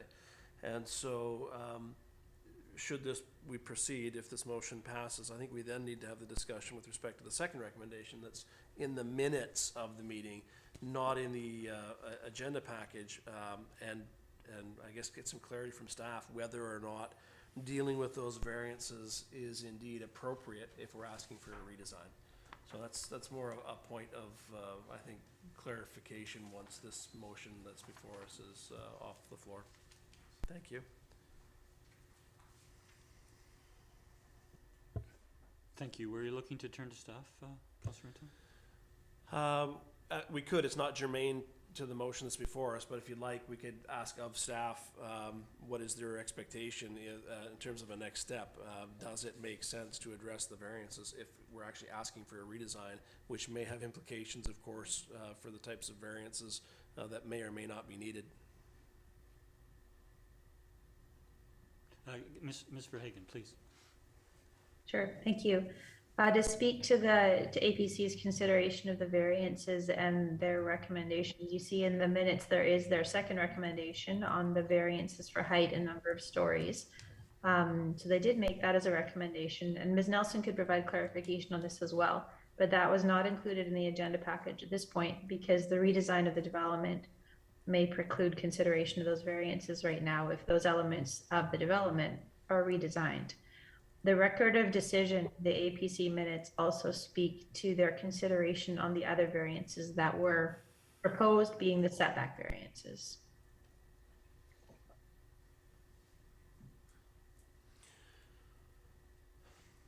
Thank you, Ms. Verhagen. So if I may, Mr. Mayor, again, once this motion that's on the floor has been dealt with, we may or may not choose to deal with the second recommendation based on the context that staff have provided. I'm inclined to think that second, let me speak to it actually when we're done with this first item, because I do have some thoughts on it. Okay, so I appreciate speaking to the second recommendation. There was comment we've received for staff. We can come back to that, but you're also speaking with regards to the other two variances, that is the side setback and the rear setback, which are not addressed in either of the two recommendations specifically. Yeah, that's correct. And so again, I think if we're asking the developer to go back and redesign, I guess remains to be seen in a redesign what's really required by way of those variances. So I think it's probably inappropriate to deal with the setback variances at this stage. However, it may be appropriate to go ahead and deal with the height and stories variances, which APC did support. And I say that because I don't know, but I think it's probably unlikely that the developer is going to redesign at a lesser height and lesser stories based on the lot and the topography and what he's described previously to us. So we may want to address that or may not, again, with staff's guidance when we get to that point. Thank you. Okay, so Ms. Verhagen, if we will come back to recommendation 2 if you would like to provide further comment for council on that. And we'll stick with the recommendation that's on the floor. I would, Ms. Verhagen, drawing attention to the record of decision, and that one of the bullets says APC supported the landscape design, including the removal of trees in the footprint, in light of the nature of the existing trees being overgrown, ornamental shrubs, and the landscape plan. So we do appreciate, I think council has acknowledged that APC addressed that. Council members, myself and other council members have spoken to what we might consider the importance of that natural space, not for the protected trees, but for possibly other replacement trees. And so that I think to give reasonable direction to the applicant, if we are looking at requesting redesign, that we address a request as an amendment to retain the rear setback. If council is in favor of approving the side setback, we could approve that tonight in a separate recommendation, further to the discussion we're going to have with staff, or information we're going to have with staff with regards to the height and number of stories variance. So I will turn to council if they wish to speak to that, address that. Councillor O'Keefe. Thank you, Mayor. I have a question. I'm not sure if it's to staff or to my colleagues, but my recollection is that when we talked about this, I thought there was one of the options was to send back for a redesign in order to retain more trees. Sorry, that is not before us. Okay. We may have deliberated or had some discussion at previous meeting on that, but we did not pass a motion. We sent it to APC, and APC has not provided a motion to that. Yeah, okay, So thank you. depending on council's will with regards to the points we brought forward, if we have an expectation, if there's a majority of council that has an expectation for that rear setback of 4.5 meters to be retained and replacement trees provided, then we should do that by amendment to this to these recommendations, or by separate motion. I'm going to leave it as a possible motion arising because of the motion as it is on the floor. That has been amended to remove the orphan lot recommendation. And so if there's any further discussion on the elements contained in the motion on the floor. Seeing none, I'll call the question. All in favor? There are none opposed. The motion carries unanimous. I would turn back to Councillor Renewal to proceed with recommendation 2 and any other possible recommendation. Thank you. The Advisory Planning Commission recommends, and I so move for discussion, that development variance permit application number DV100319 to increase maximum building height and to increase maximum number of stories be approved. Second. Second, discussion. I would turn to Ms. Verhagen. Please, you have the floor. Sure. Thank you. So the next step with a variance application would be sending notices out. So it would be the more standard recommendation about that owners and tenants and occupation of property within the distance and then the address, and I'd be happy to read that out. My concern with that, though, is that the variance notices would be sent out based on a site plan that is now going to be redesigned for a development that's been redesigned. So I'm not sure what we would show the public in that case. So that would be a concern to me. Thanks for the additional information. Ms. Verhagen, I did see Council Wainwright first, and then we'll go back to Council Rintoul. Sure, Council Rintoul. Thank you, Chair. Yeah, no, I as discussed, and we sought insight from staff prior to getting to the second recommendation from APC. It does seem premature to be revisiting variances that were applied for on the basis of a plan that we've now asked them to redesign and hopefully resubmit. And so with that in mind, certainly yield to any further discussion here, but it would likely be my preference to remove that motion to withdraw it and leave the latitude then to staff to deal with the developer with respect to a redesign. Okay, I would like to speak to this before turning to Council Wainwright, and won't accept the withdrawal of the motion yet or turn to the seconder. And that is, turning through to staff and Ms. Verhagen, would it be reasonable if we were to amend this motion that is on the floor, that the notices go out to residents after the applicant has submitted a redesign? So we're stating, council is stating its intentions, but in terms of what was provided about notice period, notices, that would be held until such time as the applicant came forward again. I suppose that would be possible. It may be best to see the revised concept so that we would know what it would look like before we send the notices out. And I understand that that would be your intent, is to send them out later. But to see the redesign and how the heightened stories work in that context. Okay, I think that's fair enough. So I will accept Councillor Rintoul's move to withdraw the motion. I'll turn to the seconder. I'll comment first, if I may. Well, what you can do is you can second it and then comment. Okay, second. I thought I did. Okay, for But- discussion. For discussion. My original intention, and I think Councillor Rintoul as well, is to signal to the developer that we're okay with the height and the stories. And I guess in my mind, I'm thinking, we're asking them to go and redevelop, and it would be quite cumbersome for them to then come back and then for us to say, yeah, well, okay, well, thanks for that, but we don't like the 2.5 stories.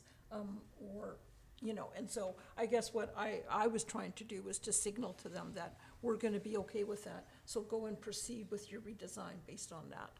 However, as we talk this out, what we're asking them to do is to go back and redesign based on these things here.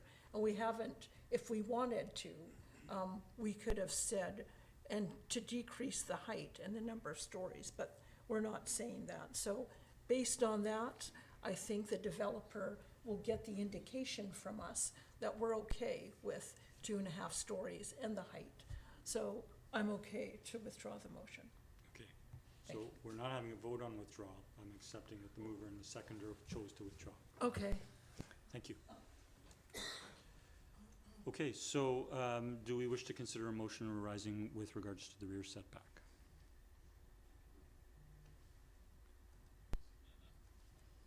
I don't see a motion coming forward. I will move a motion that, in addition to the previous recommendation, that the redesign consider retaining or consider having a 4.5 meter rear setback for replacement trees. Second. Any discussion? Councillor Wainwright? I think that a motion requesting a redesign to include more trees might provide, might meet your intentions and provide some flexibility, because if we say the setback can't be more than, has to be at least 4.5, we're saying no part of the development can encroach on that. And it might be possible to have a nice cluster of green space and have, I don't know, 2 toes of the development not encroaching into that green space, but want a bit of that, setback.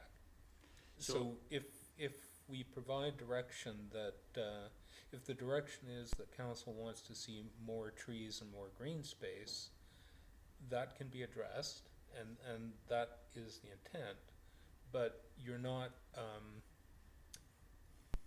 you're still providing the proponents some flexibility in how they achieve that.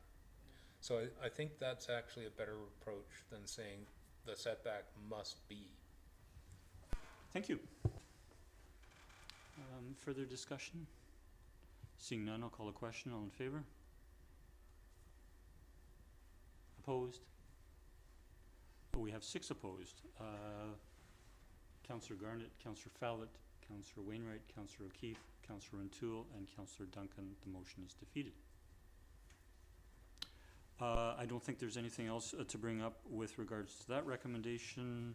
Councillor Rentoul, you do have another recommendation. Sorry, where am I here? No, we're at APC. That concludes that item. Thank you. So now we will turn to 13 staff reports, and under 13A, we have the Victoria Airport Authority Development Referral for 9785 Stirling Way to construct a hotel and restaurant. And I will turn to Ms. Verhagen for an introduction, please. Thank you. So this is a referral from the Victoria Airport Authority, as you said. The referral is to develop a hotel and restaurant at the southwest corner of Beacon Avenue West and Highway 17. The lease land of the VAAs here runs between existing Stirling, Beacon Ave West and Highway 17. So they have sent us a referral for review as per the protocol agreement between the town and the VAA. Staff reviews the proposed development, reviews it for compliance with the airport's land use plan and permitted development regulations, their design guidelines, and also reviews it for compliance with the towns. Although it's not required to comply to the towns, we do it more for information. Consider the application, send a staff report to council, and then staff provides feedback by way of council solution to the VAA. So this development here, the staff report goes over quite a few details of the application. It is a 3-story, 129-room hotel in one building with a restaurant in his second building. So the hotel would be kind of an L-shaped design in the northwest corner of the lease parcel, a surface parking lot between the hotel and the restaurant being in the southeast portion of the lease parcel. Vehicle access would be from Stirling Way on the west side of the site. I talked about the location already. This, on page 3 and 4 of the staff report, there's a review of the development as it compares to Sydney's zoning regulations for the C5 zone. That's the West Sydney commercial zone that was developed back when the previous development proposal or their development referral was considered here for the Sydney Crossing or the Gateway development. It's a site-specific zone with a number of commercial uses permitted. Both hotel and this class 1 or class 2 restaurant are permitted uses, so no rezoning is required. It does comply with a number of the town's regulations and the VAA's regulations, the one exception being height. They're looking for a slight increase in height from what's permitted.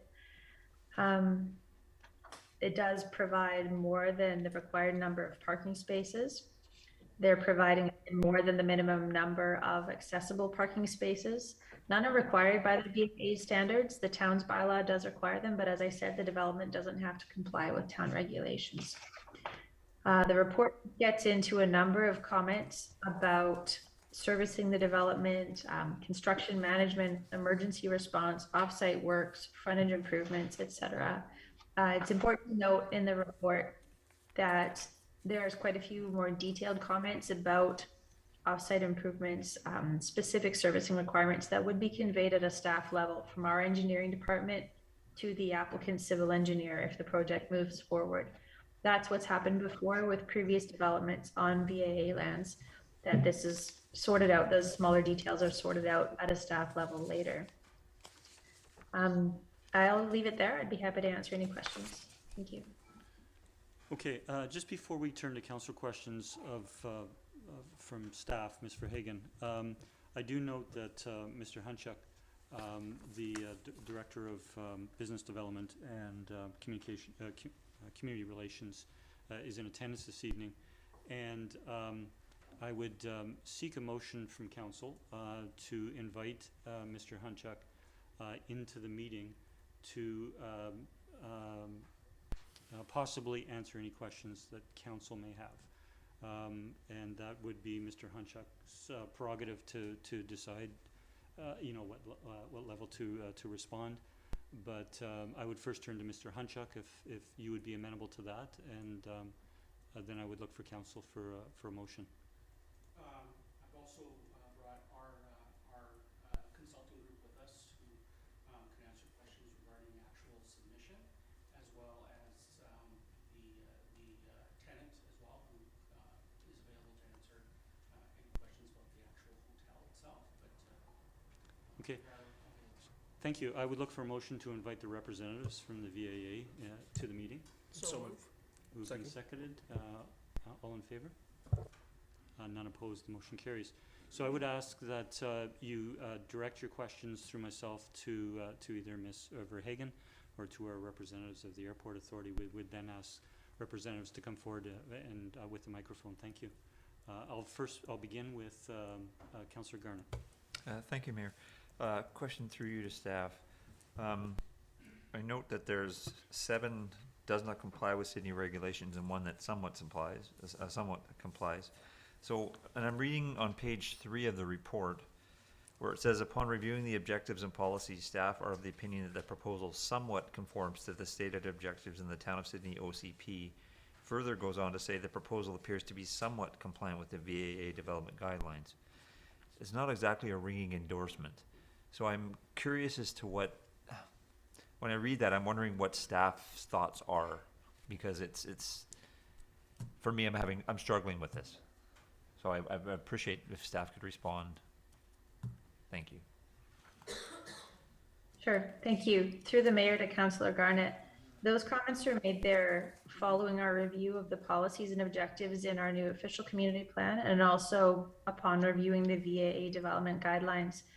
So again, on page 3 of the staff report, policy 9.2.3, to improve the visual image of commercial areas visible from Highway 17 and Beacon Ave West, and to ensure that their future development provides an enhanced gateway into Sydney, including high quality landscaping. We do understand that they're most likely under some design constraints going with a brand hotel, but there's a number of design guidelines that we feel they could better meet in terms of presenting a kind of an architectural statement at the corner of the highway and one of the main entrances to our community here. There's also guidelines looking for more pedestrian orientation on the site, so we'd like to see some improvements there. The VAA guidelines are reviewed on page 8 and 9 of the staff report. There's a guideline in there saying that the design of buildings should be compatible with adjacent buildings. So we haven't seen plans yet for the restaurant, so we can't comment on that at this point, whether they are compatible. There's again a VAA guidelines that elevations that are visible from the street or highway should be treated as front elevations for the purposes of ensuring that buildings don't turn their back on the street. Again, as staff, we recognize that this is a hotel, so you're limited in terms of balconies or adding interest to the exterior of the building. But even in the plans, the Beacon Ave elevation is labeled as the rear elevation. So we're looking for some more of a significant corner feature and some more significant architectural elements facing the street. Thank you. Good. Thank you. Thank you, Mayor. Thank you, Councillor Garnett. Councillor Renewal. Thank you, Chair. I guess I'd pose a question, a couple of questions. First off, through to Mr. Hunchuk, if I may. One is for my benefit, as well as members of the public who spoke earlier, if you could just speak a little bit about the process you've done to date to encourage consultation and feedback with the community, and chat about the timeline in which you brought the project forward, so that we've got some clarity around the intent as has been shared with the community to this point. And then secondly, and it's a different vein, is around the WAT report that's in here, which is using traffic data into the future, showing a westbound turn off Stirling onto Beacon, which we know is, with the Stirling realignment, won't exist. If you could speak to the Watt report in that context and how correction can be made, as is one of the recommendations, I believe, in the staff report. Thank you. Yes. As far as the community engagement piece, or how we've gone about to promote this proposal, we made an announcement primarily through the media, and I believe it did get quite a bit of coverage. At the same time, we launched a project-specific webpage off of our website, similar to what we've done with the Amazon building, which provides concept information about the development. And at the same time, we have posted information on site at the terminal building, again, for folks that are traveling through, or our local folks, to look at that development information. In all of that, we have solicited opinions from the public, comments and concerns, and through a specific email address. And so when we receive comments or questions or concerns, we answer directly to those individuals, provide them with further information. And going forward, we will, if this project is approved, we will update the project webpage accordingly all through the development of the project. Concerning the Watt report, I believe it is being updated, and I'm just going to turn, if you don't mind. We have a new report coming September 21st, and that will address the access and update that. Thank you, Mr. Hunter. Thank you. Thank you, Councillor Renewal. I'll turn to Councillor O'Keefe.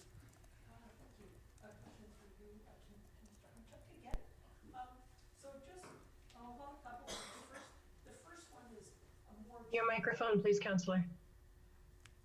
Sir, your mic. Sorry. Thank you, Councillor Duncan. Thank you, Councillor Duncan. A more general question regarding the MOU and the accord, which we're parties to. And the general sense that I've had up until now is that the airport consults with us, we can give feedback, but because it's federal land, that the municipality doesn't really have a whole lot of influence. And in rereading the agreements today, I came away with a different understanding than that.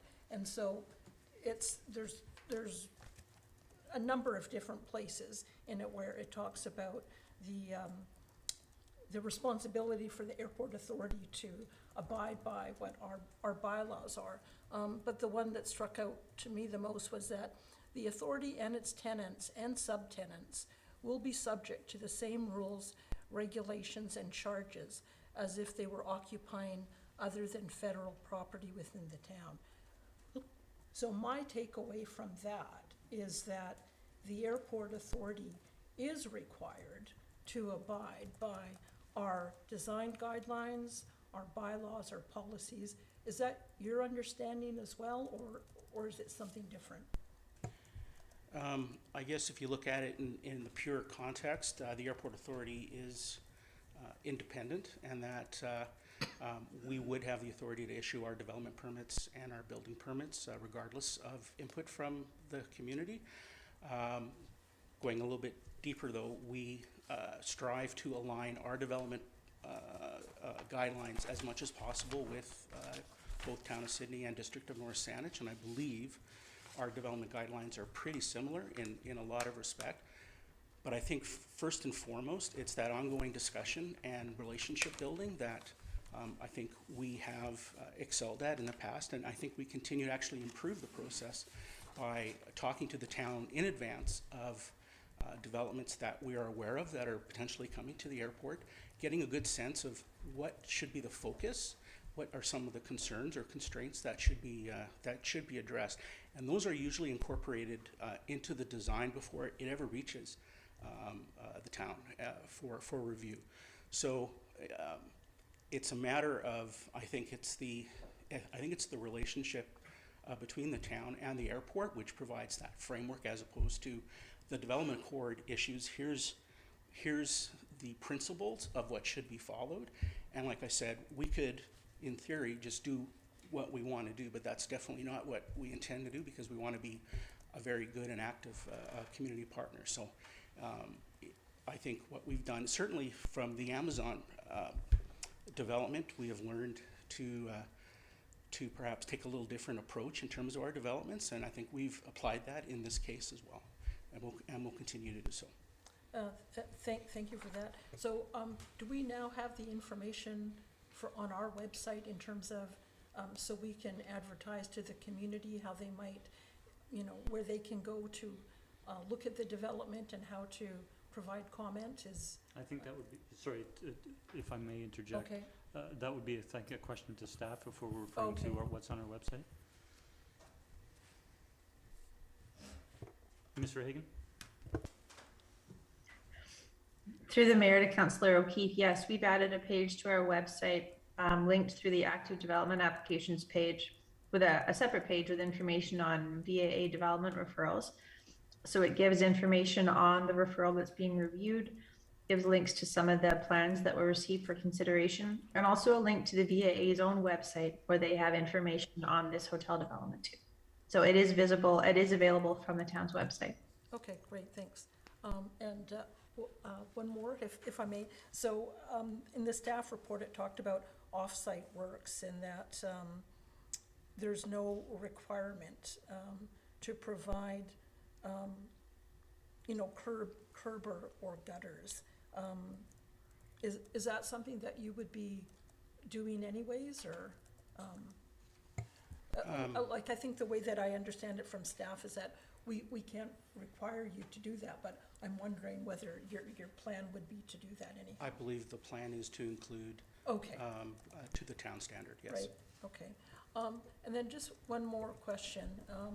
I wonder, is there any opportunity on that site to, I know that you're providing outdoor patio space and outside the restaurant, whether there's any opportunity to provide some sort of amenity or support to the flight path that you already have there. So I'm thinking, is there a portion of the property where you might have an outdoor patio or picnic table and trees, maybe a water station to accommodate people that are going around the flight path, if that's something that might be considered or as a possibility?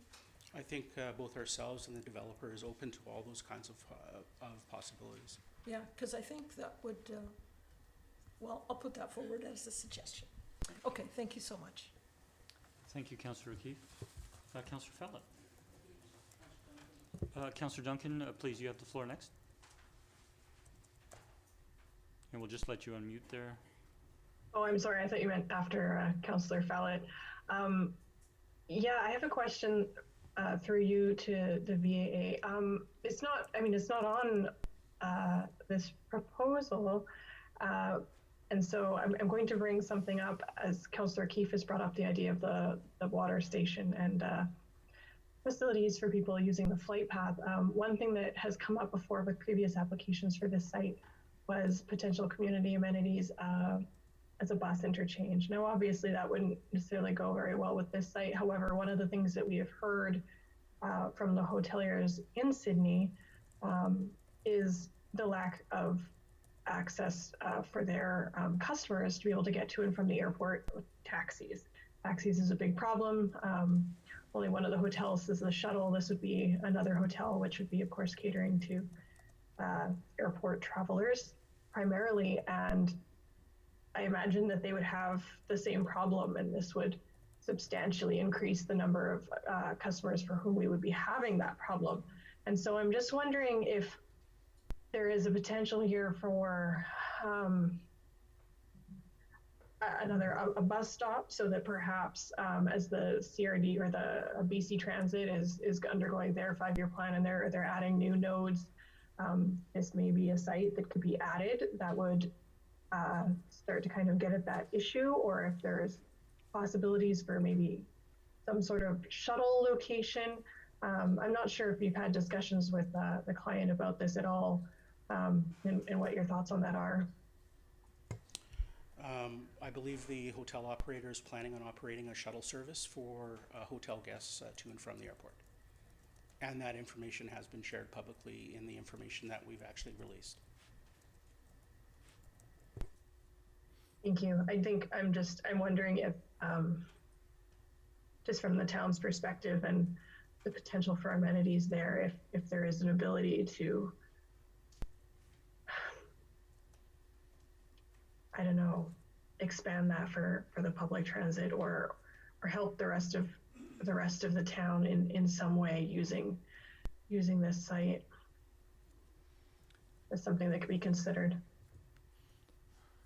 Thank you, Councillor Duncan. I might just comment on that last point with regards to public transit. There would have to be a conversation, I think, between Victoria Transit Authority, the VAA, and the town with regards to realignment of transit service in the town.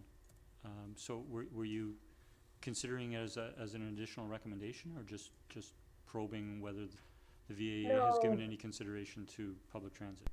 No, I don't have anything specific enough, really, and it's not something that I can see this, as they're operating their own shuttle service, that this project necessarily would trigger a need for that kind of thing. So I wouldn't make that recommendation. I think it was just something that, given that has been something that came up, is kind of something we were going to get out of redevelopment of this site, or a potential thing that we could get because this town needs that bus interchange so badly, that the idea that we're going to have a new development that would redevelop that site, that would preclude that possibility now. I just wanted to really bring that up, I think, for the parties involved, that this is still something we need to somehow consider with the redevelopment that's going on in this area, particularly as we are redeveloping that road space anyway. And everybody's here, so I might as well bring it up. Thank you. Thank you. I'll turn this into a question to Mr. Hunchak. Is knowing that the Airport Authority has had ongoing dialogue with Victoria Transit with regards to transit service, to the airport, has there been discussions with this development or other developments on West Sydney airport industrial lands with regards to alterations to transit service? We have ongoing discussions with BC Transit in terms of improving service to and from the airport, but nothing specific in regards to this development. Thank you. Thank you, Councillor Duncan. I'll turn now to Councillor Fallett, and then I'll turn to Councillor Garnett, and then I have two questions. Thank you. Thank you, Mr. Hunchak, for coming this evening. I think this is great, because we've had other proposals for your lands, and we've not seen a rep from the airport. So I really appreciate you coming here. And the airport, I love the look of the airport. I think it presents very well. And although I'm not an architect or a designer, I have been known to have some opinions nevertheless. So I'm a little concerned when I'm reading the report here from staff on page 8 of the report. And it says, generally the proposed hotel building is oriented to the south and east, facing away from the main street. And then it goes on, elevations facing all three streets lack architectural detail and interest, especially at the corner of Highway 17 and Beacon, and talks about garbage and loading and whatnot. So I'm very concerned that this is facing Beacon and Path Bay. This is another entrance view to our town, to North Saanich, to the airport, etc. And if people traveling the highway, or walking across the highway, or riding their bikes or whatever, if they're looking at the back of a building, and so often when you travel elsewhere, you see the backs of buildings facing the highways. And that's not acceptable in my books. I think you need to pull out some stops and make sure that what is facing the highway and Beacon Avenue West is as beautiful and as inviting as the rest of the face of the building. So you've got the challenge that all aspects of the exterior part of the property and building need to have a front face. Can you respond to that? I'll respond a bit, and maybe I'll ask the Cathari Group, who's our proponent, to speak to the building itself. It does face the highway, so it's not a rear face along the highway. It's actually the front face as well as the restaurant. It actually was redesigned. Originally, it was flipped the other way, which would have been actually there would have been one of the wings would actually be along the highway, and it's been flipped now so that it creates quite a good view from the highway to the building, with the restaurant sitting sort of in front. And we have had discussions with the hotel group about options in terms of embellishing the architectural look. And if I may, I'd like to invite the hotel folks up, and they can talk about maybe some of the options. Thank you. Yeah.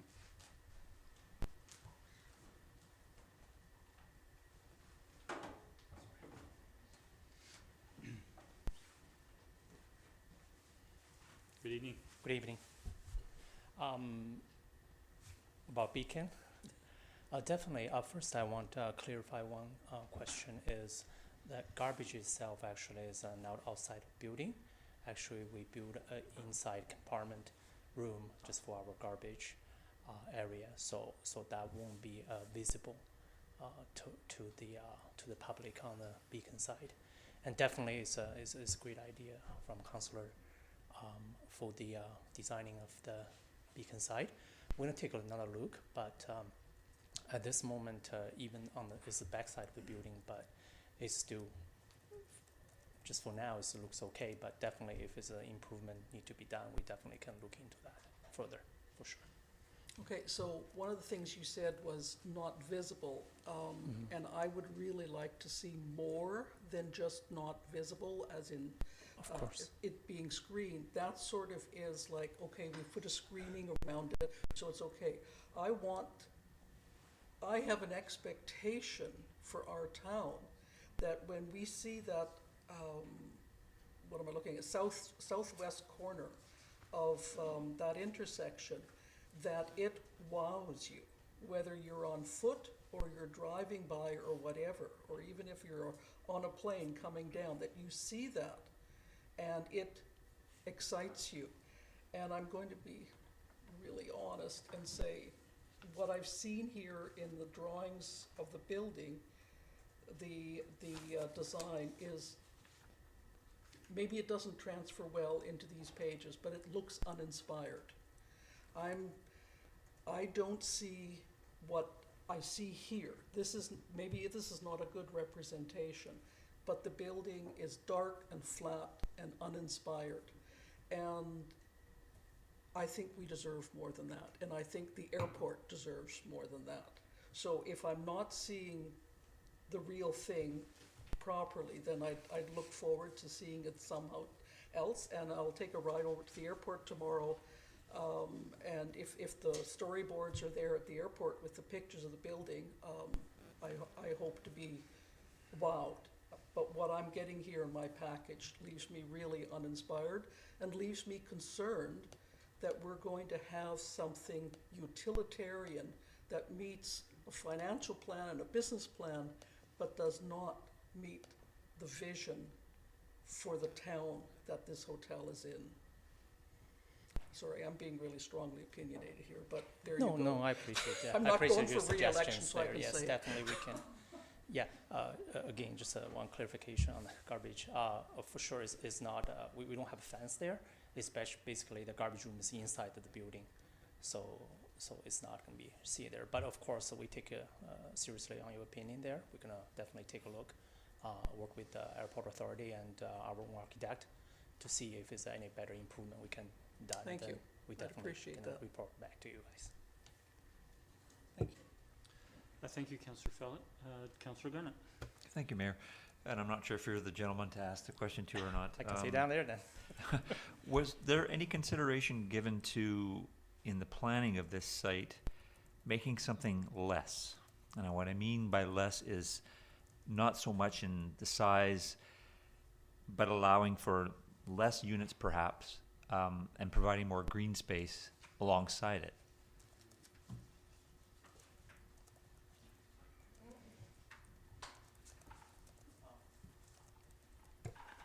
Do you mean, right now we didn't plan that to say less unit. That's at the beginning. That's our design number on the size of the hotels, and of course as a regular town place by Marriott hotel, we sometimes require have a certain number of rooms there, different room types to cater the market. Of course, the number is not just come from, we pick up the number, it's actually come from our study to the market. Yeah. And we come to this number to catering the demanding for the market, and so that's why we have that number. So, but green space definitely we can take a look on that on the landscaping side. The reason I bring that up, sorry, Mayor, if I may continue. I looked at everybody has their own perspective, but I looked at the plans, and the song "They Paved Paradise and Put Up a Parking Lot" kept coming in my mind, and I couldn't help but think that it's like we're missing the idea that we're in a climate emergency and we're oblivious to it, because this looks like a design I would have seen from the 1970s. 177 parking spaces. That particular piece of land during our significant rainfall last year had no flooding, because nature knows how to use stormwater management, and staff speaks to it in the report. But the other side of it is when you're going to create that much pavement, you're creating that much more heat in our community. And what can you do to mitigate that? It's going to make our community hotter. When the heat pours down on the pavement, it just spits it right back out. And that's a lot of parking spaces. It's a lot of parking spaces, and that's green space now that absorbs heat and doesn't put it back out. So that's where I'm wondering, like, if it was smaller in stature and you had more green space, I could mitigate that. But as it sits now, I have real concerns from an environmental perspective on how this is going to impact our community negatively. The number for a parking spot actually is calculated by number of guest rooms, and also the parking spot future we're going to need for the restaurant. So this is how we decide the number of parking spots we have. I totally understand it, but I'm saying that's why I wish it would have been smaller, and the whole scale of it would have been smaller, because I just see long-term negative effects for our community. There's an economic benefit, but economics is why we're in a climate emergency, because we always put that first. And this is where I've been saying before, we need to strike some kind of balance. And as important as it is to have this hotel, we need it, the jobs, we need them, we're going to do something here that's going to negatively impact our community for decades to come, and we're not even visualizing it. And so that's why I asked the question if there was any plans to increase the green space. But I'll let that go. Thank you, Mayor. Thank you, Councillor Garner. If I may pick up on the last part of that. There is a landscaping plan within these plans, and the staff did make a comment about the detail in that landscaping plan, and perhaps requesting more detail. But while these are developable lands and there will be buildings on site and parking, there is also a plan to bring trees and other natural to this. Could you give us a quick summary? Any of the representatives? It is referred to in our package, but if you just wanted to comment briefly on the landscaping plan, which would address some of the climate concerns expressed by my colleague. For now, I don't have any comments. I can go back to our landscaper, take another look, or maybe. Oh, sure. Some comments too, but yes, to Councillor Garnett through the chair. So there's a landscape plan that has been done, and certainly we can take the recommendation to add more detail to that plan. It does include a number of shade trees in the parking area and surrounding the site, and if it is Council's recommendation that we evaluate opportunity for more trees on site, it's something we can take back and look at on our end. But yes, there is like a large paved area, and yeah, so there's some considerations that we can take into the recommendations today. Thank you. Thank you. Sorry, if I could be a first-time speaker and come back to yourself as a second-time speaker. A question through to Mr. Hunchuk or any of the representatives. I have 3 questions, I believe. The first is, in the staff introduction and in the plans, we see that plans have not been provided for the 5,000 square foot restaurant building, which will be a separate building. That can be we can understand that given certain circumstances. Is it a case, or are you able to provide information? Is it a case that is not yet leased? Specific plans are just not available because of that circumstance? And is there an anticipation of when that might be available? And I guess I'll have a follow-up question to staff if there was some discussion between the VAA and staff as to whether there might be a further referral of that separate building to the town. To your worship, yes, there's going to be further consideration as to the design and look of that restaurant space. It'll be based on the, I guess, the lease and who will be occupying that building at the time. So they'll have a design influence, and maybe the representatives from Canthari could speak more to the timelines around that. But we would also work with the town to provide probably a more simplified kind of DP process to review that with staff as well, to provide an update as to what the design looks like once we have kind of some final details on that. So appreciating this may be a subtenant relationship and that sort of thing. I mean, a possible scenario is that the hotel is built, this building is built, but a tenant actually doesn't move in right away. I mean, that would be your intention perhaps, but I would have to refer to the Canthari. Okay, no, that's helpful.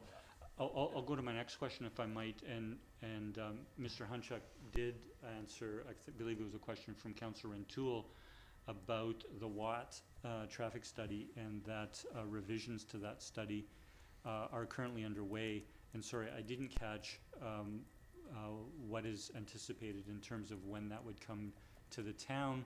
Would it be within the referral period, which we have another 2 to 3 weeks left in the referral period? To your worship, yes, I believe the timeline was for September 21st. The revised TIA would be provided to town staff, and they'd have an opportunity to comment on that, absolutely. Okay, thank you very much. I'll turn to colleagues. I'll first, sorry, are you first time speaker? No, you're not. I'll go to Councillor Fallett and then Councillor O'Keefe as second time speakers. Thank you. This goes back to the property owners and the architect. Had any consideration been given for underground parking, and if not, why not? So I can speak to that to Councillor Fallett through the chair. There's no requirement for underground parking on the airport, so that was not a requirement. It is usually quite a high extra cost to provide underground parking, so it's not something that we've required of any of the tenants to date on airport lands, and is not a requirement in the VAA's design guidelines. Okay, thank you. Thank you. Councillor O'Keefe? Thank you. Through you to whoever over there. Sorry, Sean Heffernan from Urban Well, Systems. no, I'm not sure which of your group my questions would be addressed to. But first of all, I want to say I'm actually happy. So to say that hotel is going to be there. I think it's a good use for that space. So I'm supportive of that. I think Marriott is a good chain.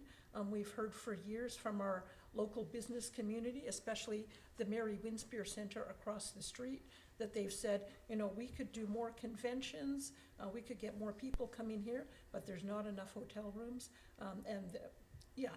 So it's a good thing, and so thank you for that. The other thing that I'm happy about, I think, is in reading the plans, I see that you're having accessible rooms. So when you say accessible, you mean fully accessible for people in wheelchairs and that sort of thing? And if there's somebody that could speak a bit more to that, and what sort of things we would see in those accessible rooms? As a hotel operator, through Mayor to Councillor, as a hotel brand, Marriott, and also hotel experience hotel operator, we do follow the Marriott guideline, also the ADA accessible room standard. on that. So basically, yes, to answer your question, there will be, like if you give you a few example, the door will be, the width, the door will be wider, so it can give people full access through wheelchairs, and all same thing as all the doors in the room, and as well as the shower space will be wheelchair accessible. Also, we do have a doorbell on there, just in case people have a hearing challenge, and they can also see the lights is on and to active on that. And on the door, there's 2 peepholes there. One's higher, one's lower, for the to let wheelchair friendly, as well as the height of the bed. I believe, don't quote me on that, I believe it's 48 inches high from the floor, so people can directly transfer from wheelchair to bed comfortably. So yes, to answer your question shortly, yes, we do have the cater to accessible people, and the number of rooms is also the proportion of the hotel rooms. Yeah, no, so I'm very happy to see that. I think Sydney is well positioned to position ourselves as an accessible tourism destination. We've got one of the few airports in the country who have, I believe, an accessible designation. We have lots of attractions that are accessible, so having a hotel with that is great. One more feature I'm wondering, what I hear from people who need these sorts of rooms is often hotel rooms will give them the space, but another thing they need is the hoist, a hoist above beds. So for people in wheelchairs who travel on their own, or maybe with as an attendant, they need help to transfer that person from a wheelchair into a bed. So would your rooms provide that sort of functionality? Through Mayor to Councillor, on the bed area we don't, because normally if, as my experience, for the people who ever need to transfer from bed to their wheelchairs, there's a special equipment they can rent from a medical rental area. Is because we don't have a professional staff to operating such a machine. But at the washrooms around the toilet, we do have the handlebars on a certain level to help them transfer from wheelchairs to the toilet. Okay, that's great. And I'll just also comment just in terms of talking about landscaping. I'm looking at the plan for and I see trees, and so I'll just add my comments to the crowd. It'd be nice to see some trees interspersed in the sort of the more central part of the parking lot. I see a lot on the periphery, that is good, but maybe if there's a way to have them interspersed so that there's some shade over the parking area as well would be my comment.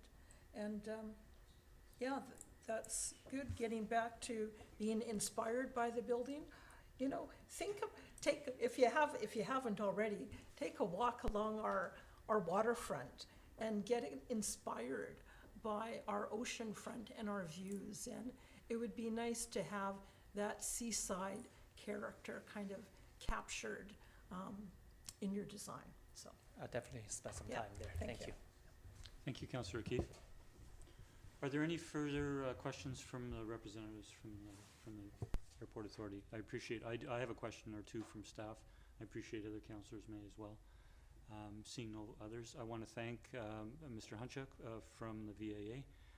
Thank you for the representatives from Urban Systems and from Cathari Group for attending this evening and taking our questions. We really appreciate it. Thank you.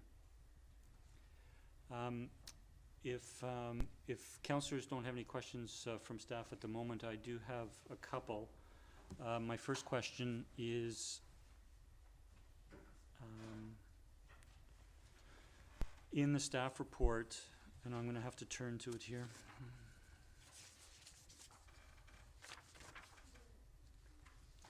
In the staff report under off-site works on page 6, it makes reference to frontage improvements along Beacon Avenue West and Stirling Way are recommended, but cannot be required by the town. We understand that.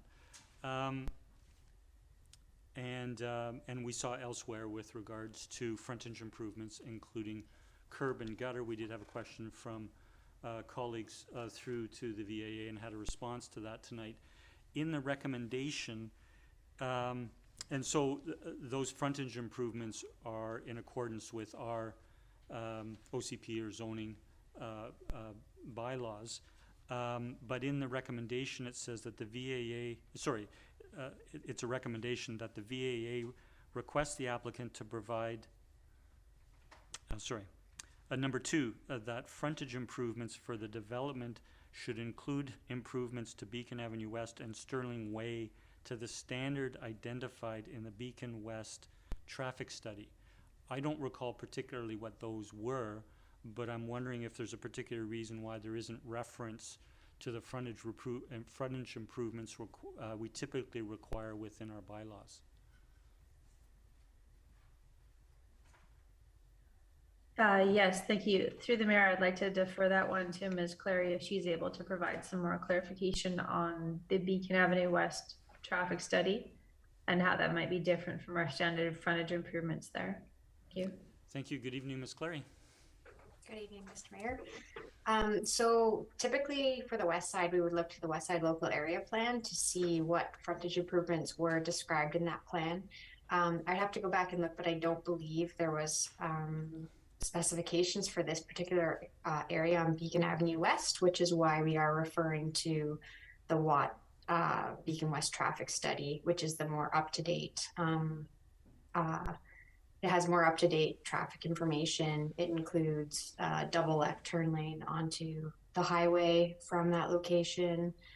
And yeah, it has a painted bike lane in that location. So the Beacon West traffic study is the most up-to-date information for the actual road alignment that we have for that location, which is why it's referenced here. Thank you. I appreciate road alignment is certainly addressed in the Watt report, but I'm speaking more to frontage improvements such as curb and gutter. And the West Slap, I'm not sure would be appropriate here because West Side Local Area Plan goes from Beacon Avenue West north, and so wouldn't include this particular siting on VAA, but we would have other bylaws that would address typical frontage improvements for commercial properties on Sydney lands, appreciating these are on VAA lands. I would have to refer to our bylaws and get back to you on that. Okay, thank you. The second question I have is in the staff report.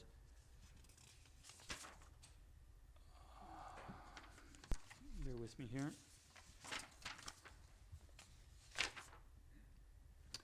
On page 10, it indicates that development referrals from the VAA located on airport commercial areas will be reviewed against public realm and open space, environmental sustainability, general form and character, general commercial, and downtown commercial development permit area guidelines. Staff have not had sufficient time at this point to review the referral plans against these guidelines in detail. We certainly appreciate the full information that's provided in this lengthy report. If council were to refer this item further to deliberations this evening to our September 26th council meeting, would that provide staff time to review those guidelines and provide information to council? Yes, to the mayor, that would be possible. We could do a review of that if council wanted more of a review of the proposed referral against those guidelines. Thank you. Yep. That concludes my questions. I'll look again to colleagues. Colleagues, I'm going to make a comment before we consider the staff recommendations that have come forward. This evening we've heard from members of the public about the importance of this site in our community and the importance of community engagement. I thank Mr. Hunchuk for bringing forward the initiative in making what has been available on the VAA website for some time in terms of information and being receptive to public input. However, this is the first time it's coming to Sydney Council.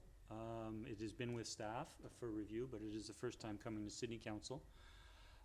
With the Amazon referral, we did have considerable deliberation at the first meeting when we received the staff report and asked questions of both the proponent and staff. But we did refer it to a subsequent meeting 2 weeks hence to provide an opportunity for public input. I think the public has certainly heard additional information tonight through the presentations and our questions. So I would suggest that that would be one opportunity if we were to refer this, after further deliberation if we wish this evening, but to refer it to the September 26th meeting.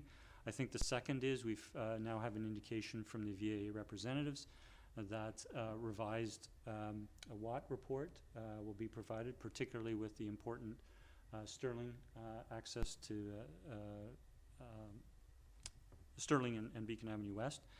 And I think just through the recent question that I asked with regards to staff having the availability to conduct further review on development permit guidelines that they have not done to date, and given some of the comments that we've had from council members with regards to design, I think that would provide staff an opportunity to bring additional information forward. So we don't have a motion on the floor.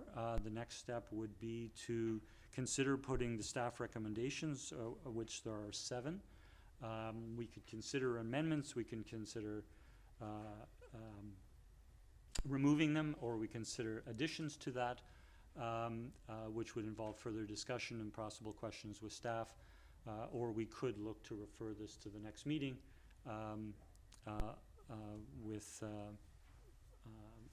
the further steps being taken that I've suggested. So I will turn to colleagues for Councillor O'Keefe. Okay, I'll try this. So I'll move that we refer this to next council meeting to allow staff to further review the development guidelines, the revised WAT report, and to bring back an updated report and recommendations to next council meeting. Can I suggest a third item before your last item, and Sure. that is to provide the opportunity for public input? Yes, yes, absolutely. Second. So there are 4 points to that motion. Do staff have that captured? Yeah, thank you. So the mover was Councillor O'Keefe, sorry, the seconder? Councillor Renewal. Councillor O'Keefe, to motivate? No, I think you've actually covered it quite well in terms of, I think we need an opportunity to hear from the community. It'd be good to hear more on staff's view on the development guidelines, on the WAT report, and also, as you say, this is the first time that we've looked at it, so and had the opportunity to get information from the airport authority. So we can percolate a bit more and come up with some options for next time, so. Thank you. Councillor Renewal? That's good. Seeing no further discussion, I'll call the question. All in favor? There are none opposed. The motion carries unanimous. Thank you. Thank you again to the representatives, and thank you to staff for your information and in your report and your taking our questions this evening.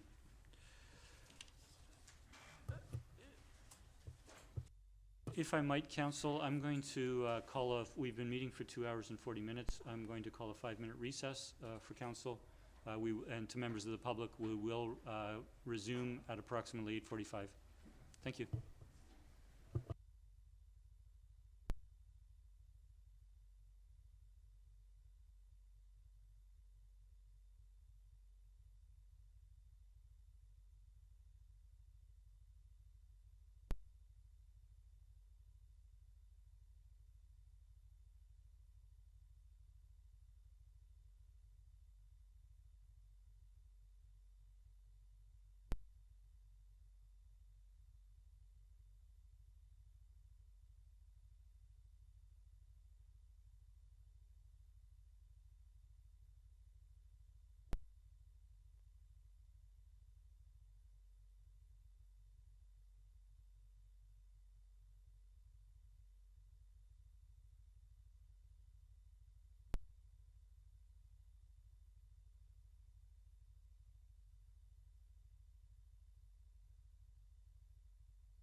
I don't know if I can guarantee that, but.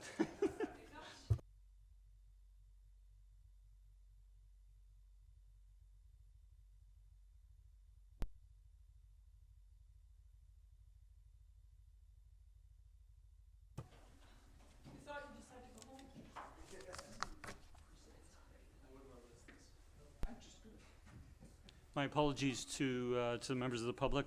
We did recess a little longer than anticipated, but we will be resuming our meeting now, and we're going back to our agenda.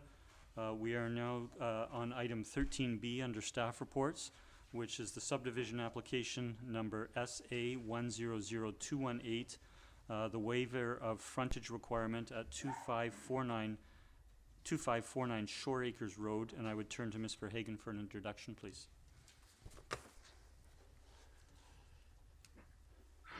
Good evening again.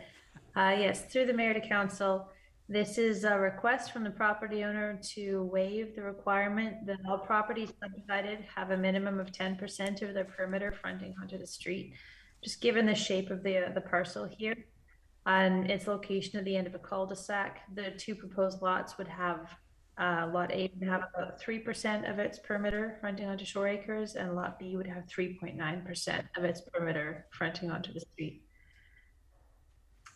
Thank I'm you. happy to answer any questions. Thank you very much. I'll turn to colleagues if there are any questions. If not, we do have a staff recommendation.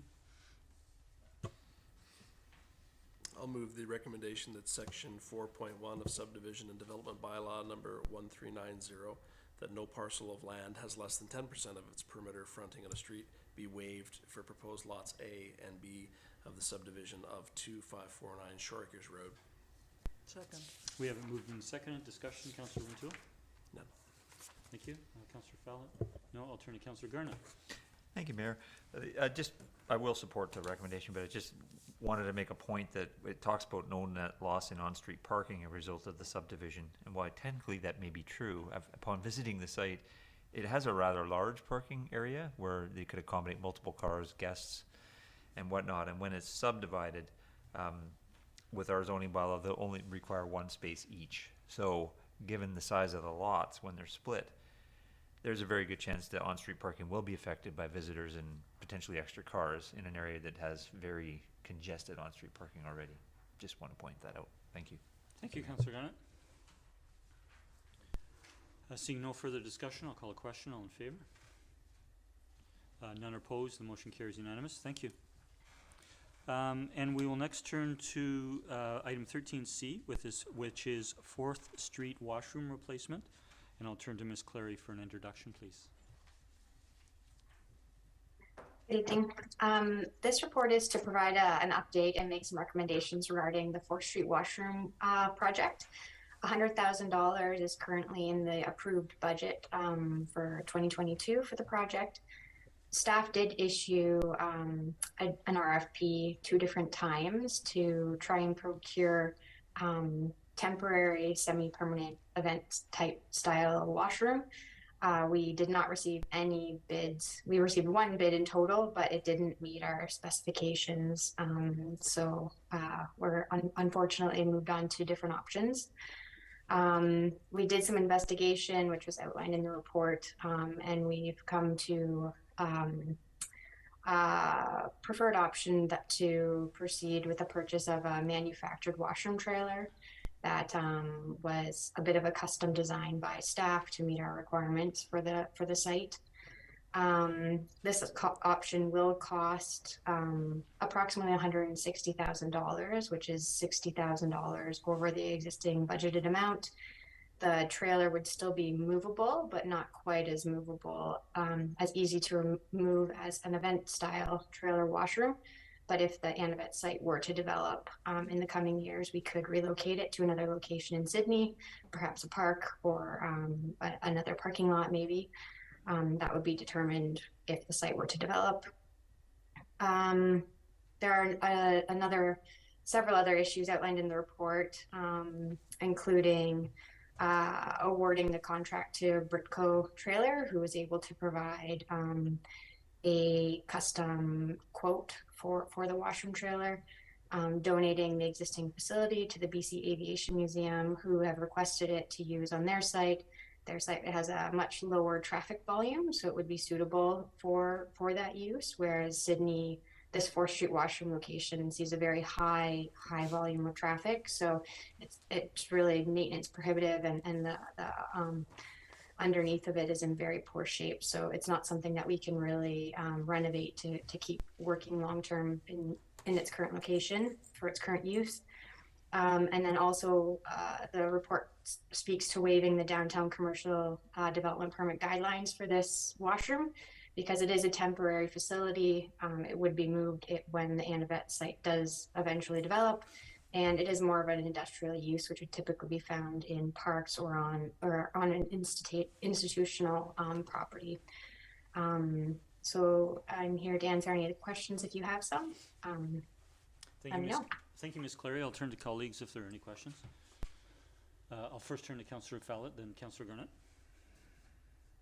Thank you, Mr. Mayor. So I'm looking here in the staff report. So we're looking at earliest completion date of 2023. Is that a reasonable time frame? Through to Councillor Fallett, the manufacturer, when they provided the quote, provided earliest delivery of February 2023. So at this point, the quote was received a couple weeks ago, so that may already be delayed a couple weeks. The washroom industry seems to be very busy right now, and it's hard to get product. So okay, and do you have a ballpark of for setup and finishing so that it's ready to be used? What type of time frame is that? Like 6 weeks or something like that, or 2 weeks? So their quote includes delivery and install. So then the town would be building the ramp and the skirting around it. So I think staff could do that fairly quickly, and we could pre-make it so that it could be installed when the actual building is delivered. I don't have exact estimates on that, but I think it could be coordinated to be done fairly quickly after the washroom is actually installed. Thank you, Ms. Clary. Thank you, Councillor Fallett. Councillor Garnett. Thank you, Mayor. Through you to staff, just for my own recollection, if you could help me out here, Mr. Hissick. The funding is suggested to come from the amenity reserve. Do you know offhand what our current balance is? Thank you, Councillor. The last time I looked, we had just over $500,000 in unallocated funds. Thank you, Councillor Garnett. I have a question further to Councillor Fallett with regards to timeline. Through to staff, if the installation of the new washrooms is over a number of weeks, has consideration been given to portable units for that time? We do know these washrooms are heavily used in this particular location. Through to the mayor, that's something that hasn't been thoroughly discussed at this time. We're not quite sure how long the washrooms will be out of service, but we could definitely consider that closer to the date. Thank you. Turn to colleagues if there are any further questions. Seeing none, thank you again, Ms. Clary, and we do have staff recommendations. I'll move the recommendation that the budget for the 4th Street washroom replacement be increased by $60,000 to $160,000, with the additional funding coming from the amenity reserve.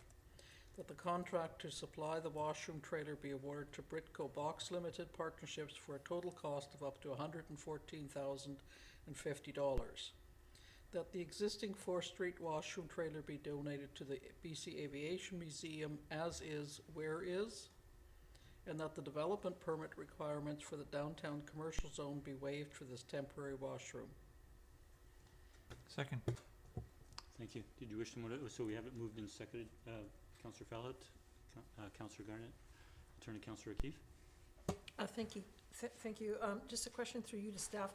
In terms of the Aviation Museum taking possession of the trailer, do we know that they have the capacity to move such a thing? And I guess I'd be worried. I'm just concerned about delivery of our new washroom is coming, and they want to install it, but the Aviation Museum hasn't been able to find somebody to move it off-site yet.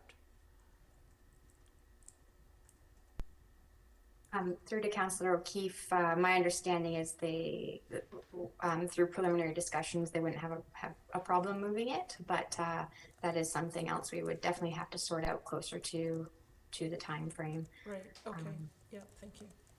So, yeah, and I'll just comment that it's disappointing that we have to pay more money, but I mean, I think I'm satisfied, staff has made a significant effort going out twice for bids, looking at a number of different options, and it's just the reality of the world that we're living in right now. Things are costing a lot more money, supply chain issues, so I'm happy to go ahead and do this. It's something that's been needed for some time. Thank you. Thank you, Councillor O'Keefe. Seeing no further discussion, I'll call a question. All in favor? There are none opposed. The motion carries unanimous. Thank you. We'll go to item 13D, which is renewal of agreements with Sydney Business Improvement Area. And I will turn to Mr. Hissick for an introduction, please. Thank you, Mr. Mayor. So the BIA was recently renewed for a third 5-year term. And with that renewal in place, we also need to consider the renewal of 2 existing agreements, that being the operating agreement for visitor services and an MOU for the event liaison. The town has been very happy with the services provided by the BIA and wish to continue the existing arrangements. And both of these are before council for consideration.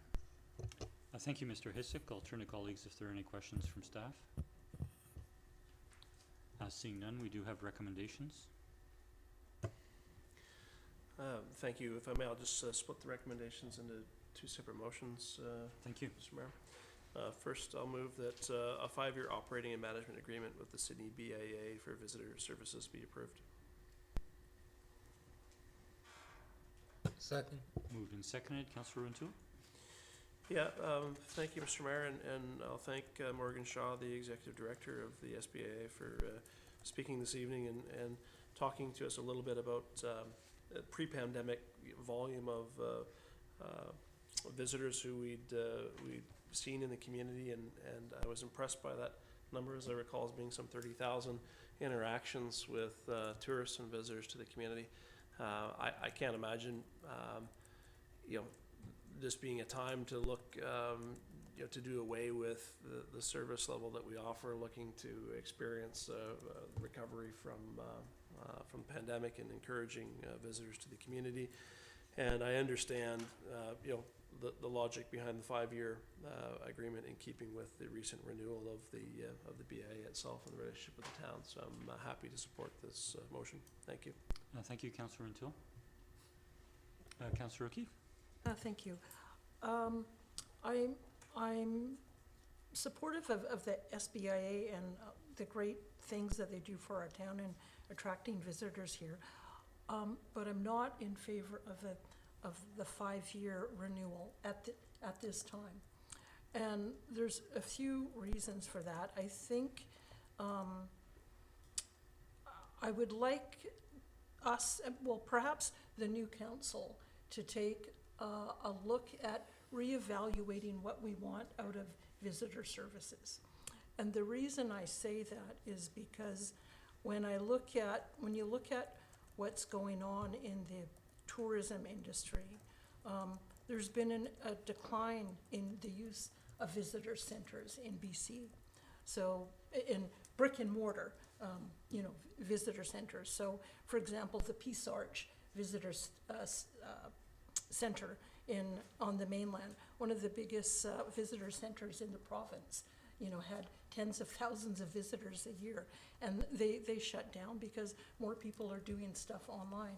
Around the province, Salmon Arm, Vernon, have also closed theirs down as well, and they did that after doing sort of a review and consultation with the community on what tourists were wanting, how their system was operating. City of White Rock did a similar thing where they shut down their they had 2 locations, they reduced it to 1, and they've decided to collaborate with neighboring municipality in terms of how they deliver visitor services. So I think it's, and with COVID, I mean, we found that, the tourism industry was significantly impacted. So I'm not suggesting that we get out of supporting visitor services. I'm just thinking this is a good opportunity for us to maybe pause or let the next council look at what, with the changing landscape in tourism, with more people doing things online, I think it's a good time to look at redesigning what we want in our MOU and what sort of services we want to be delivered. Should we look at collaborating with Central Saanich and North Saanich? Maybe there's some opportunities there, as White Rock did with Surrey. And do we want to, look at other opportunities in terms of, I don't know what our new economic development strategy is going to look like. And so I'd like to be looking at those sorts of things before committing to a 5-year plan.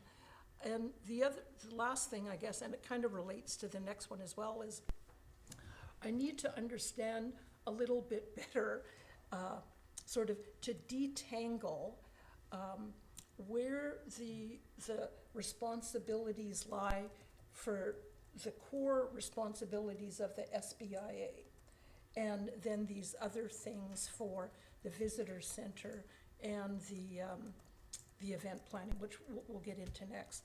So for me, there's a little bit of there seems to be a fair amount of crossover between the SBIA gets, 300 or something thousand through the levy and their responsibilities for that is to bring visitors to the town. And so what I'm wondering is if that's the core mandate of the SBIA, in terms of having another 70,000 for visitor services. So my preference would be more to, can we approve it for another year and then have an opportunity to have some engagement with the community, look at our economic development strategy, and let the new council weigh in on what the vision is for the way ahead. I'll leave it at that. Thank you. Thank you, Councillor O'Keefe. If I might comment, provide a comment in partial response to some of your comments. I'm supportive of the 5-year agreement. I think that while things are changing in the tourism industry, setting the pandemic aside, because tourism has certainly come back very strong since over the last several months, and that with the information provided this evening and otherwise from the BIA on how they've adapted their visitor information services to provide other online and complementary services, that there is still a role for in-person visitor services. The Highway Visitor Information Center was still getting thousands of visits a year when it was open. Is that significantly less than what it was 10 years ago? It is. But I think, and as one who was involved in the establishment of that Visitor Information Center after the building was moved from the waterfront to that location, we actually received a $42,000 provincial tourism grant at the time, which went into, the town paid for certain refurbishments, and the Business Association of the day, pre-VIA, put investments in it.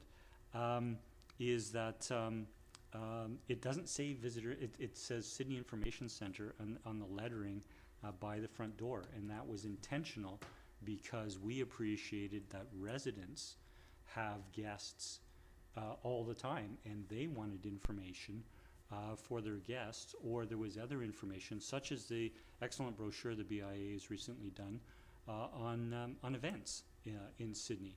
And so it does serve it does serve visitors, but it actually also serves residents, and that's been demonstrated in the past of circulating information. And I think with the demographic we have in our community, that, as I say, has started out in-person visitor services, I think, are still much needed. And if an economic development strategy, I don't think an economic development strategy is going to specifically call for the ceasing of visitor information services or realigning visitor information services. It might talk about tourism at a higher level. But with reference to the closure of other visitor info centers in the province, I think we can certainly appreciate that has happened. I think Ms. Shaw indicated this evening that there are still 119 visitor centers open, or a number thereabouts, in the province. That circumstances for closure of these visitor centers are not always solely based on the change of the level of tourists that they're serving. Organizations have to secure leases for buildings and premises and land to do this. Part of this agreement, 5-year operating and management agreement, is that we provide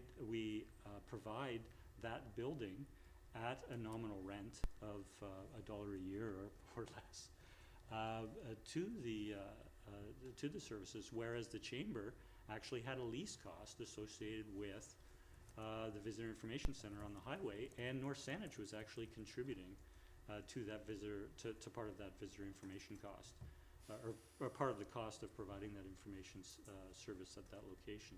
So I remain supportive of this for a 5-year period, and that I think certainly the BIA, with their experience, if they see dramatic shifts and needing to adjust their services in that location, that they would, given the relationship we've had for 10 years now with the town, that they would come forward with alternate proposals midterm during the lease.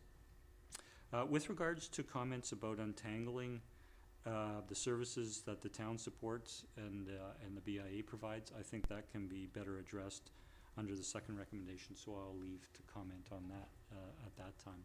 So on the first motion that's on the floor, is there any further discussion? Turn to Councillor Wainwright, sorry. You did thank ask you, to Mayor. speak. I appreciate the point about maybe the next council should give some consideration to what the town wants out of visitor services.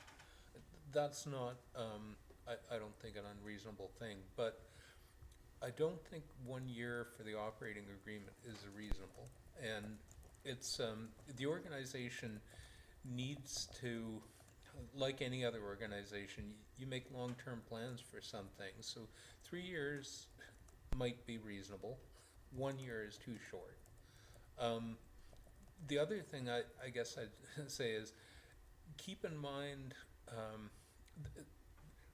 having a serious review of visitor services and what the town wants it to do, including the engagement with the business community and stuff that goes along with that, is a fairly large project, going along with implementing the new OCP and getting the zoning bylaw to reflect the new OCP, the active transportation plan, the various climate change initiatives, and thinking about sea level rise and all the other stuff that's currently in the priorities. You would then put in this significant review of visitor services somewhere in your priorities, which probably is not going to be in the first and second year of the next term. That's just me guessing. So I think that 1 year is much too short, and 3 to 5 is more reasonable. And I also agree with the mayor's comments that if as time progresses, it seems that the visitor services is significantly out of step with our needs, I bet the BIA will be happy to renegotiate. So I'm okay with supporting this as is. Thank you, Councillor Wainwright. I'm not seeing any further discussion. I'll call the question on the first recommendation. All in favor? Opposed? One opposed, Councillor O'Keefe. The motion carries. And so we do have the second recommendation, Councillor Renewal. Thank you. I'll move that the memorandum of understanding between the town and the Sydney BIA for the Sydney event liaison / facilitator and event supplement be approved for an additional 5-year term. Second. second. Discussion, Councillor O'Toole, the mover and seconder. Yeah, thank you, Mr. Mayor. You know, likewise, if we look at what we've missed out on the past couple of years in terms of being able to hold and host a number of events and face-to-face celebrations, we've missed a lot of opportunity through no one's fault in this room, obviously. But looking forward, there's going to be an increased demand. We're going to see a lot more interest in Sidney as an event destination and in working with our CAG partners to help promote their events. And these are real opportunities to generate tourism, to promote arts and culture, and to promote our not-for-profits and their facilities in this town, including the museum and the Ocean Discovery Center. So I'm keen to see this role continue as the glue that holds it all together, because without it, we find ourselves in a situation where there are dozens of interested parties, groups looking to host events in Sidney, relying on maybe trying to have a volunteer coordinator promote, publish, and draw attention to these activities in comparison to what I think has worked extremely well under the guidance of this position and this role. So I think, again, in the context of the pandemic and coming out of the pandemic and the pent-up demand for this sort of event and activity, that it makes sense for the town to support this, to continue supporting this position.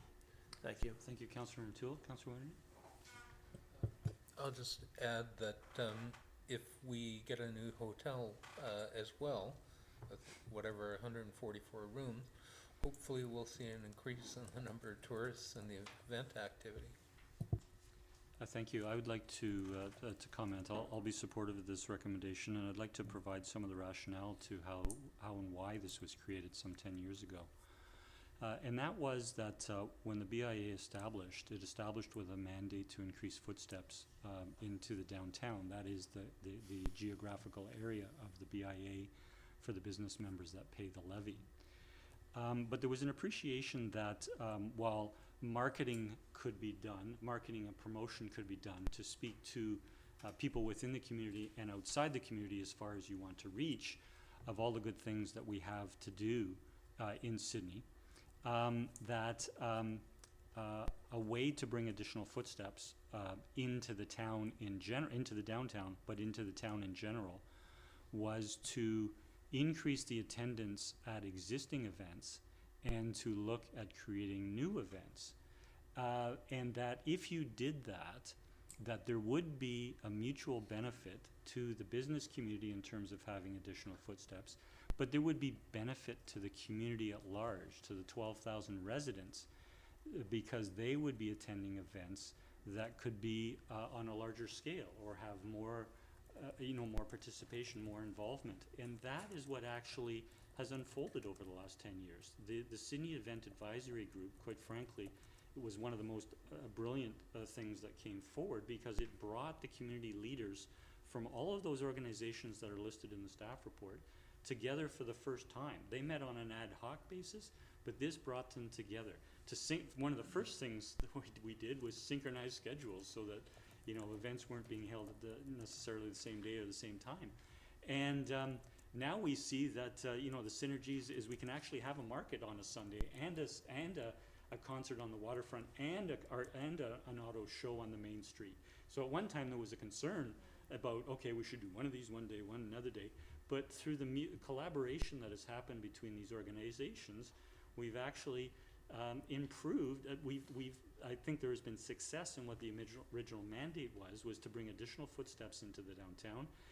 2 substantial events were created early on. New events were created on Family Day, which has been a tremendously successful event pre-pandemic, including road closures at one time, and Treat Street, which in its last year before the pandemic also had street closure, and had one of what I would call the largest parties in Sydney's history, to the extent that people got dressed up, families got dressed up in themed homemade costumes and came down and entertained each other and that sort of thing. And there was no greater sense of community when you saw families.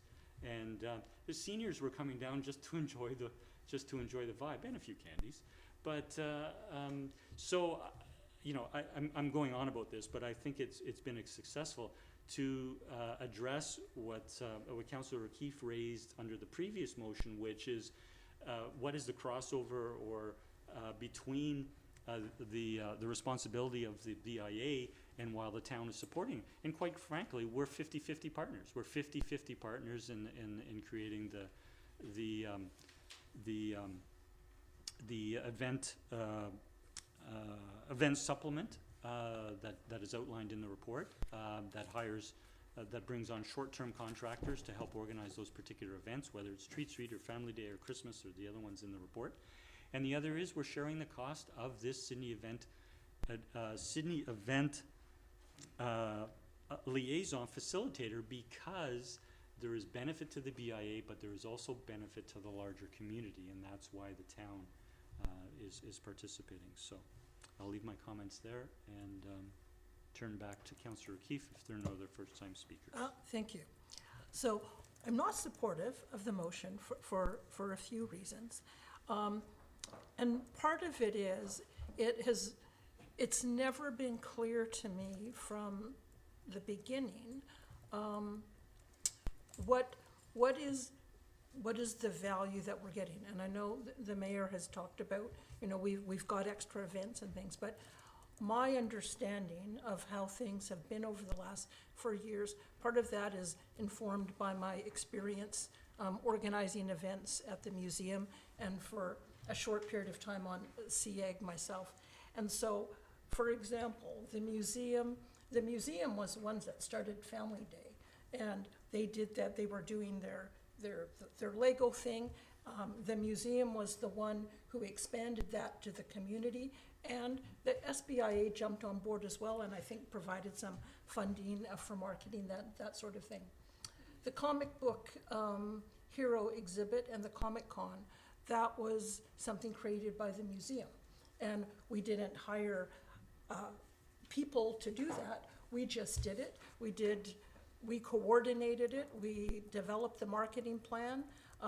We did get some support from the BIA for marketing. So my understanding has been is all of the events that are taking place, they're being created by the museum, by the Shaw Discovery Center, by Artsy, these different organizations. And it's good that CEAG comes together, the different members, and they should, but I don't know that the town needs to fund that. I see, you know, the reports that we get annually from CEAG, they're of interest. It provides, here's what the museum did, here's what Artsy did, here's what the Shaw Center did, and that's good information. However, that's information that we get otherwise, we get anyway, so it's not adding any particular value. What I would like to see, and we've talked about, and if those goes forward, maybe it's something that SBIA can look at, is one of the measures of success for the event coordinator position was increased steps. And so one of the things that we've chatted about before is, okay, we've got PED counters that we've had for several years and nobody's looking at them. And so that would be a really good thing for the SBIA to take on, to monitor those PED counters so that we've got data year over year to show how these events are adding to the community. And so it's you know, maybe if this goes ahead, we could have a bit more clarity in terms of what that role is. I'm looking at the proposed short-term contract positions for the coming year. And so Christmas in Sydney, and so there's $5,000 allocated for that. And I think that's a great thing. I love Christmas in Sydney. But the difficulty for me is, it seems to me that part of the SBIA's core mandate with that $300,000 they get, the mandate in the MOU or the bylaw says it's the SBIA's job to get more footsteps coming into Sydney. And so when I see Christmas in Sydney, I think, oh, that's something that the SBIA should be doing anyways. And so why is the town paying extra for that? Because that's part of their core mandate. Same with the Sydney sidewalk sale and street party.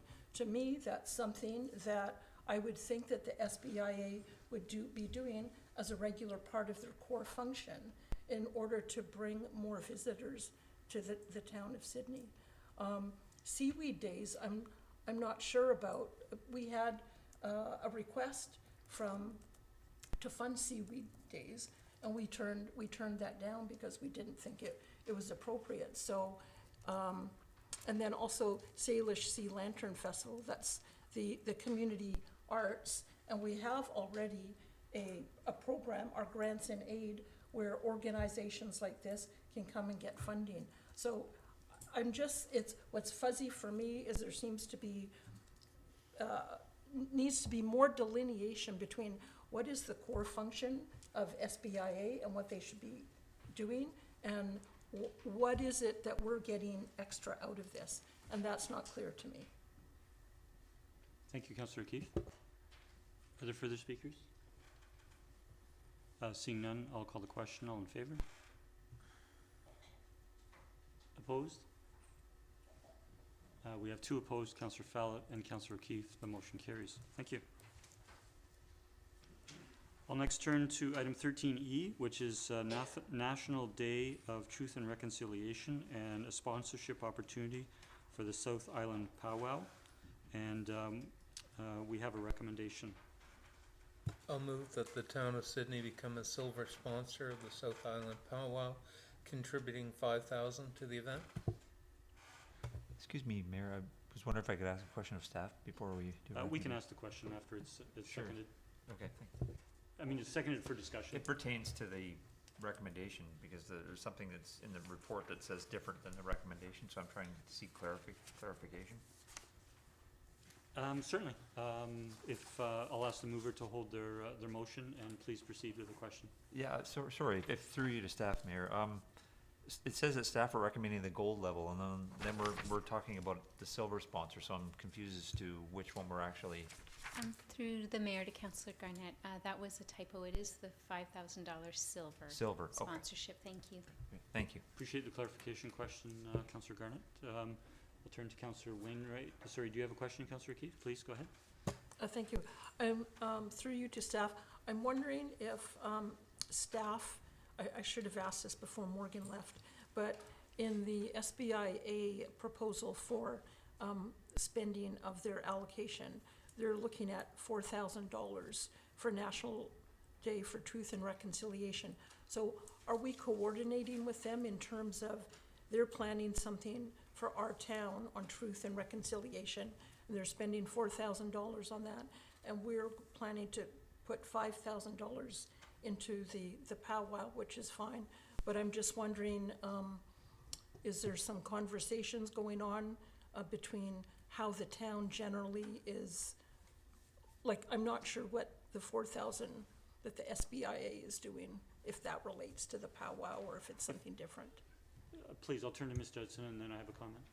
Through the mayor to Councillor O'Keefe, at this time we haven't collaborated. This is specific to the 13 municipality effort that the mayor's been involved in, and it's unfortunate Morgan's not here because I would be interested in learning more. Okay. Yeah, I mean, one response partially provided is that the powwow is a regional event, and what the BIA would be doing is local to Sydney. So there's not going to be crossover between the powwow and whatever the BIA is doing. So I'll turn back to Councillor Keefe, who had the floor, and then I'll turn to Councillor O'Toole and Councillor Wainwright. Yeah, so I guess just my follow-up would be, I would presume that staff would be contacting the SBIA in regards to Okay, these. Councillor O'Keefe, I will interject, where that's not speaking to the motion, that's Okay. that's arising, business Okay. arising, if you want to Sure, speak to the okay. BYA, we are speaking now to the regional powwow. Yep, okay, I did that's have fine. Councillor Renewal first, Councillor Wainwright. Yep, Or- that's fine. I'm sorry if I missaw. Yeah, thank you. I'll support the motions on the floor, but as a point of clarification, I believe that the table and the reference that you're referring to is to the next fiscal year as opposed to this fiscal year, and so I don't think it's germane. Thank you. Thank you. Councillor Wainwright? Okay. Thank you for both bringing that forward. Further discussion? Seeing none, I'll call the question. All in favor? None opposed. That motion carries unanimous. Thank you. And next we'll turn to item 13F, which is Go by Bike Week Celebration Station. And I'll turn to Mr. Newcomb for an introduction, please.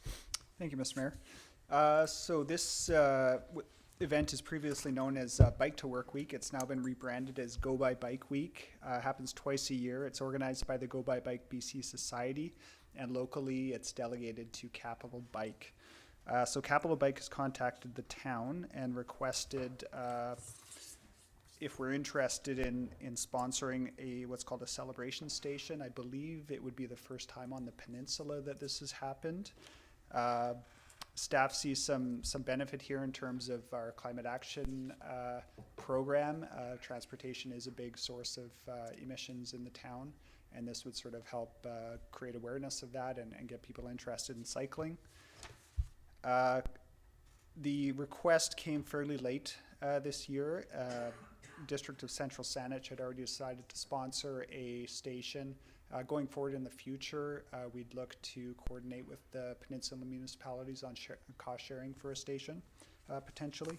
But at this time, we're recommending that the local government climate action program funds that the town received this year, about $118,000, be used to go toward this initiative.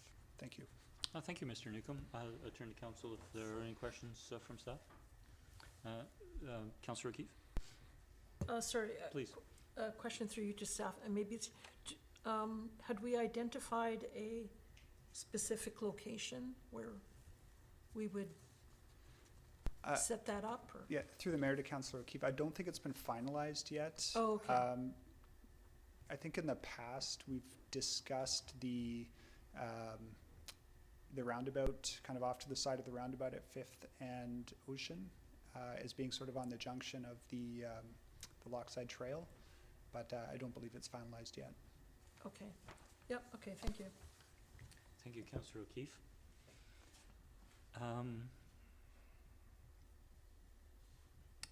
And sorry, we do have a recommendation. I'll move that the town sponsor a celebration station for this fall's Go by Bike Week and work with peninsula municipalities to bring forward future sponsorship opportunities in next year's financial plan. Second. Moved and seconded. Any further discussion? Councillor Duncan, please. It's not really much of discussion. I believe Mr. Newcomb said this is the first time it's happened on the peninsula. I thought there was one at the Mackenzie, kind of where Mackenzie and Lochside was either last year or the year before that. I thought I saw Mr. Duck there in the chamber who could correct me if I'm wrong, but I feel maybe Central Saanich or perhaps maybe just Go by Bike Week we're putting them out here before under their own finances, but I'm happy to sponsor them up in Sydney now. Thank you. Do staff wish to comment further? Or? Just that I'm happy to stand corrected, and this may be the first time the town has been asked to sponsor it on the peninsula, potentially. Very good. Thanks, Councillor Dunklin. So we do have a motion on the floor. Seeing no further discussion, all in favor? None opposed, motion carries. Thank you. And I will now turn to item 13G, which is extension of the Climate Action Coordinator term position. And I would turn to Mr. Hissick for an introduction, please. Thank you, Mr. Mayor. The town added a Climate Action Coordinator position for an initial 2-year term back in 2021, with the purpose being to assist with climate change initiatives and enhance staff capacity at a time when both planning and engineering were quite overwhelmed with other projects. To date, there are a long list of accomplishments which are identified in the staff report. Work is ongoing, however, and we don't have the internal capacity to give this the priority that it requires without continuation of the climate action position. In order to build on the momentum to date and provide certainty for the position beyond next spring, we're recommending the addition of 2 years to the term. Thank you, Mr. Hissack. I'll turn to colleagues if there are any questions. Seeing none, we do have a recommendation. I'll move that the Climate Action Coordinator position be extended for an additional 2 years. Second. Moved and seconded. I'll turn to the mover and seconder. Wish to comment? Councillor O'Keefe? Thank you. No doubt that the Climate Action Coordinator has brought a lot of value to the organization, and the plan is a really good start to get us going. I'm not inclined to support the motion at this time. I would be more inclined to consider it during budget time. And the reason for that is I know that, you know, from last year's budget negotiations that we have a lot of things coming our way in the new budget. You know, we've got RCMP retro pay increases. We've got to factor in 9/11 costs, which the province is downloading to us.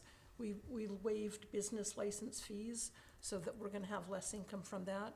We've used up our COVID relief funds from the province, which we use to keep our taxes low. And I'm sure that there will be a lot of other things coming our way. So as much as I of course want to support our plans with climate action, what I'd like to do is defer it to budget time so that we can look at what's the best use of that money.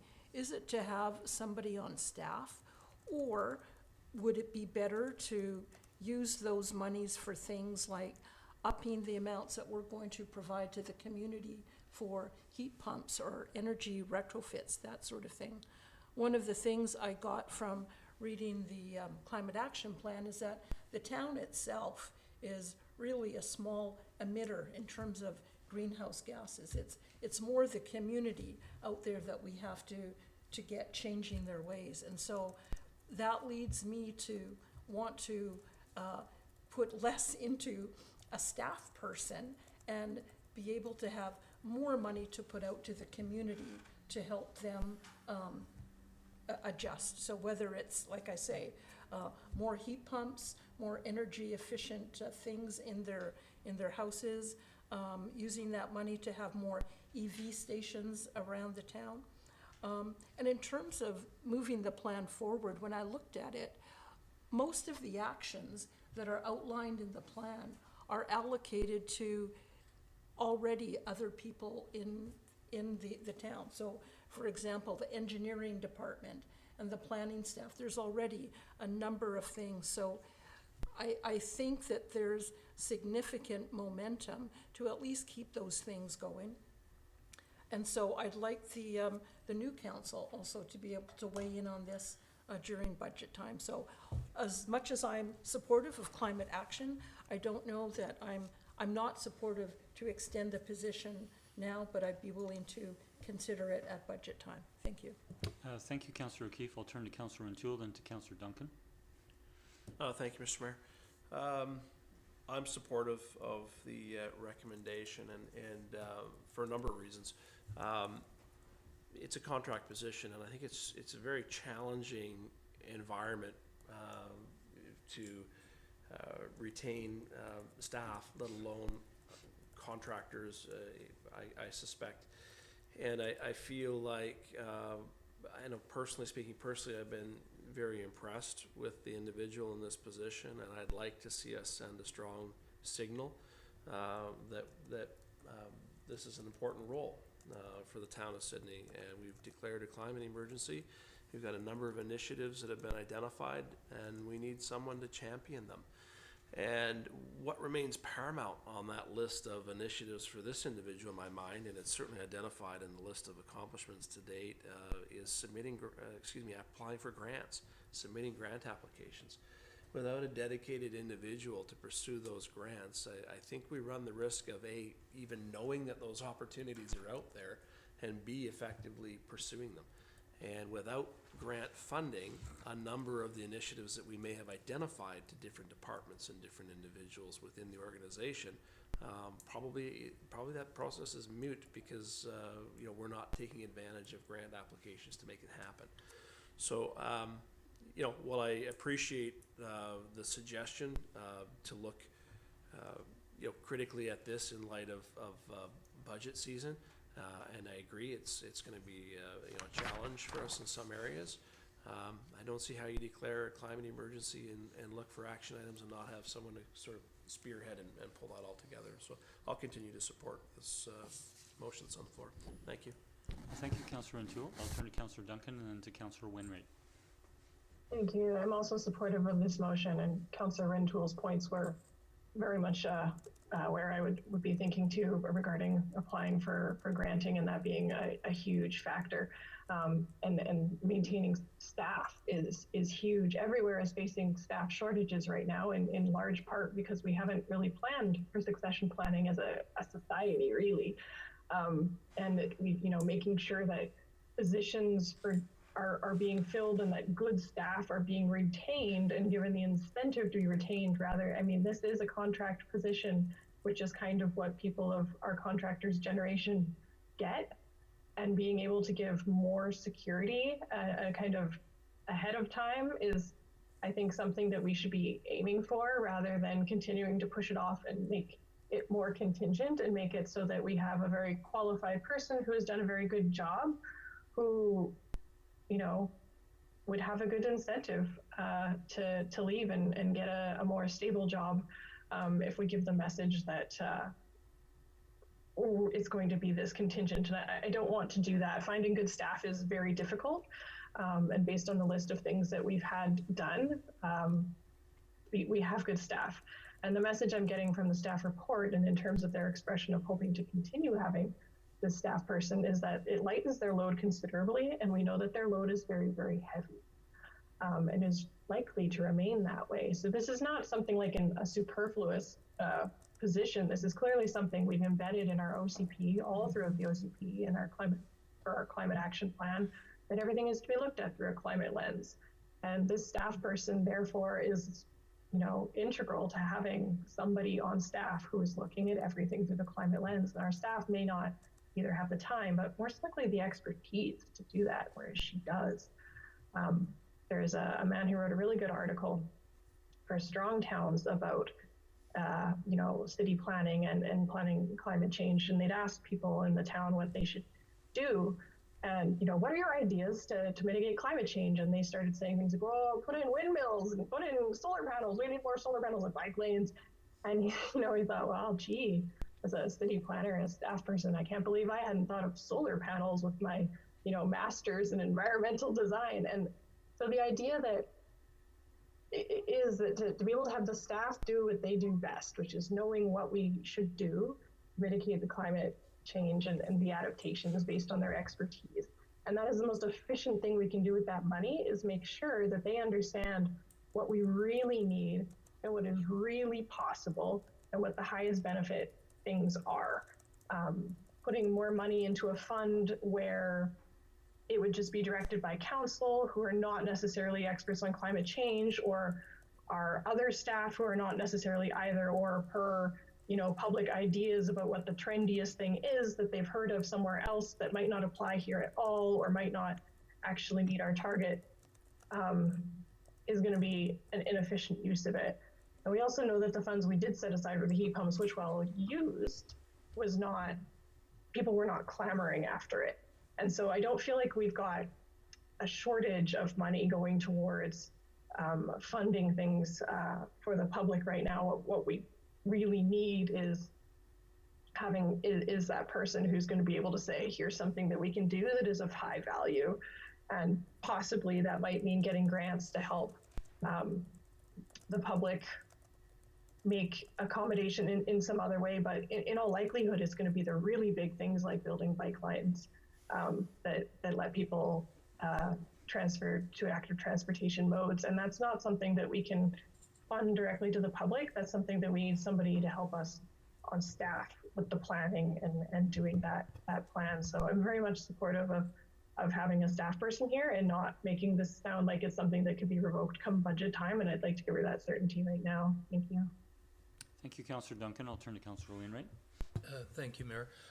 I'll agree with Councillor Rentoul, Councillor Duncan's comments.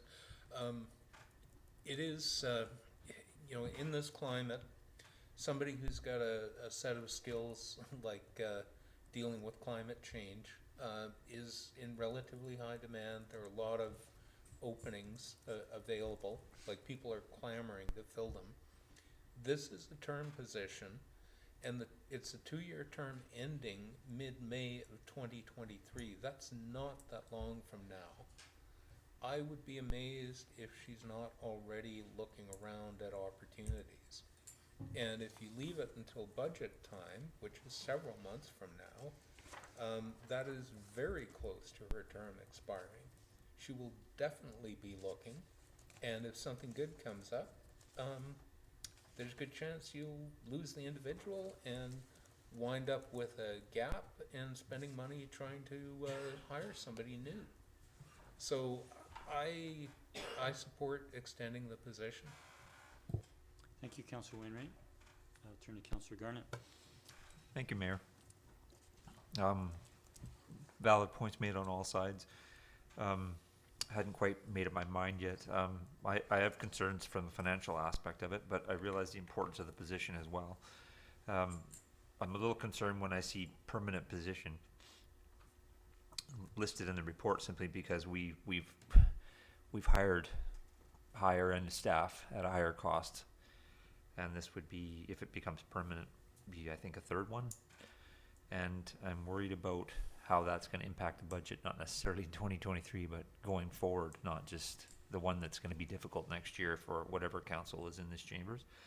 So from that aspect, I have real concerns, but the position is value, and the individual has done a very good job, and I think Councillor Rentoul's point about grant writing, given my experience on as liaison with other organizations and realizing just how critically important that is to have the right person to write them, otherwise you're not successful. So for that reason alone, I think I'm leaning to supporting the recommendation, but I do have some hesitancy based on the financial aspects going forward, especially if this was to be recommended as a permanent position based on our past hirings.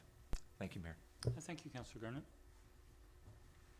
Seeing no other speakers, I'll speak briefly to say I support the recommendation, and I think just to expand on a couple of the points made in terms of climate action plans in local governments around the region, around the province, often focus in on speaking to having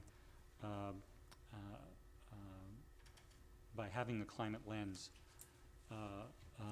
applied to the different activities within the organization across departments. And one of the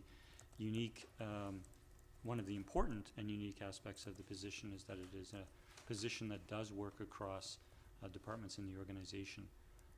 And so while a particular department may be responsible for one initiative like tree planting or something, Parks and Engineering can do that, or arborist, there's an added dimension to it when a climate action coordinator can bring their skills and their experience to an initiative like that. I will support this recommendation. Seeing no further discussion, I'll call the question. All in favor? Opposed? We have one opposed, Councillor O'Keefe, and the motion carries. Thank you. I will turn to our last staff report, and that is item 13H. It's the monthly building report for July and August, and we have a recommendation. I'll move receipt for information. Second. I moved and seconded. Any discussion? Seeing none, I'll call the question. All in favor? None opposed. The motion carries. We have we'll move to section 15, which is correspondence for information. Move receipt. Second. Moved and seconded. All in favor? And the motion carries. Council, members of the public, that does conclude our business on our agenda this evening. I would look for a motion to adjourn. So moved. Second. Moved and seconded. All in favor? Thank you. Thank you, council. Thank you to members of staff. Good evening.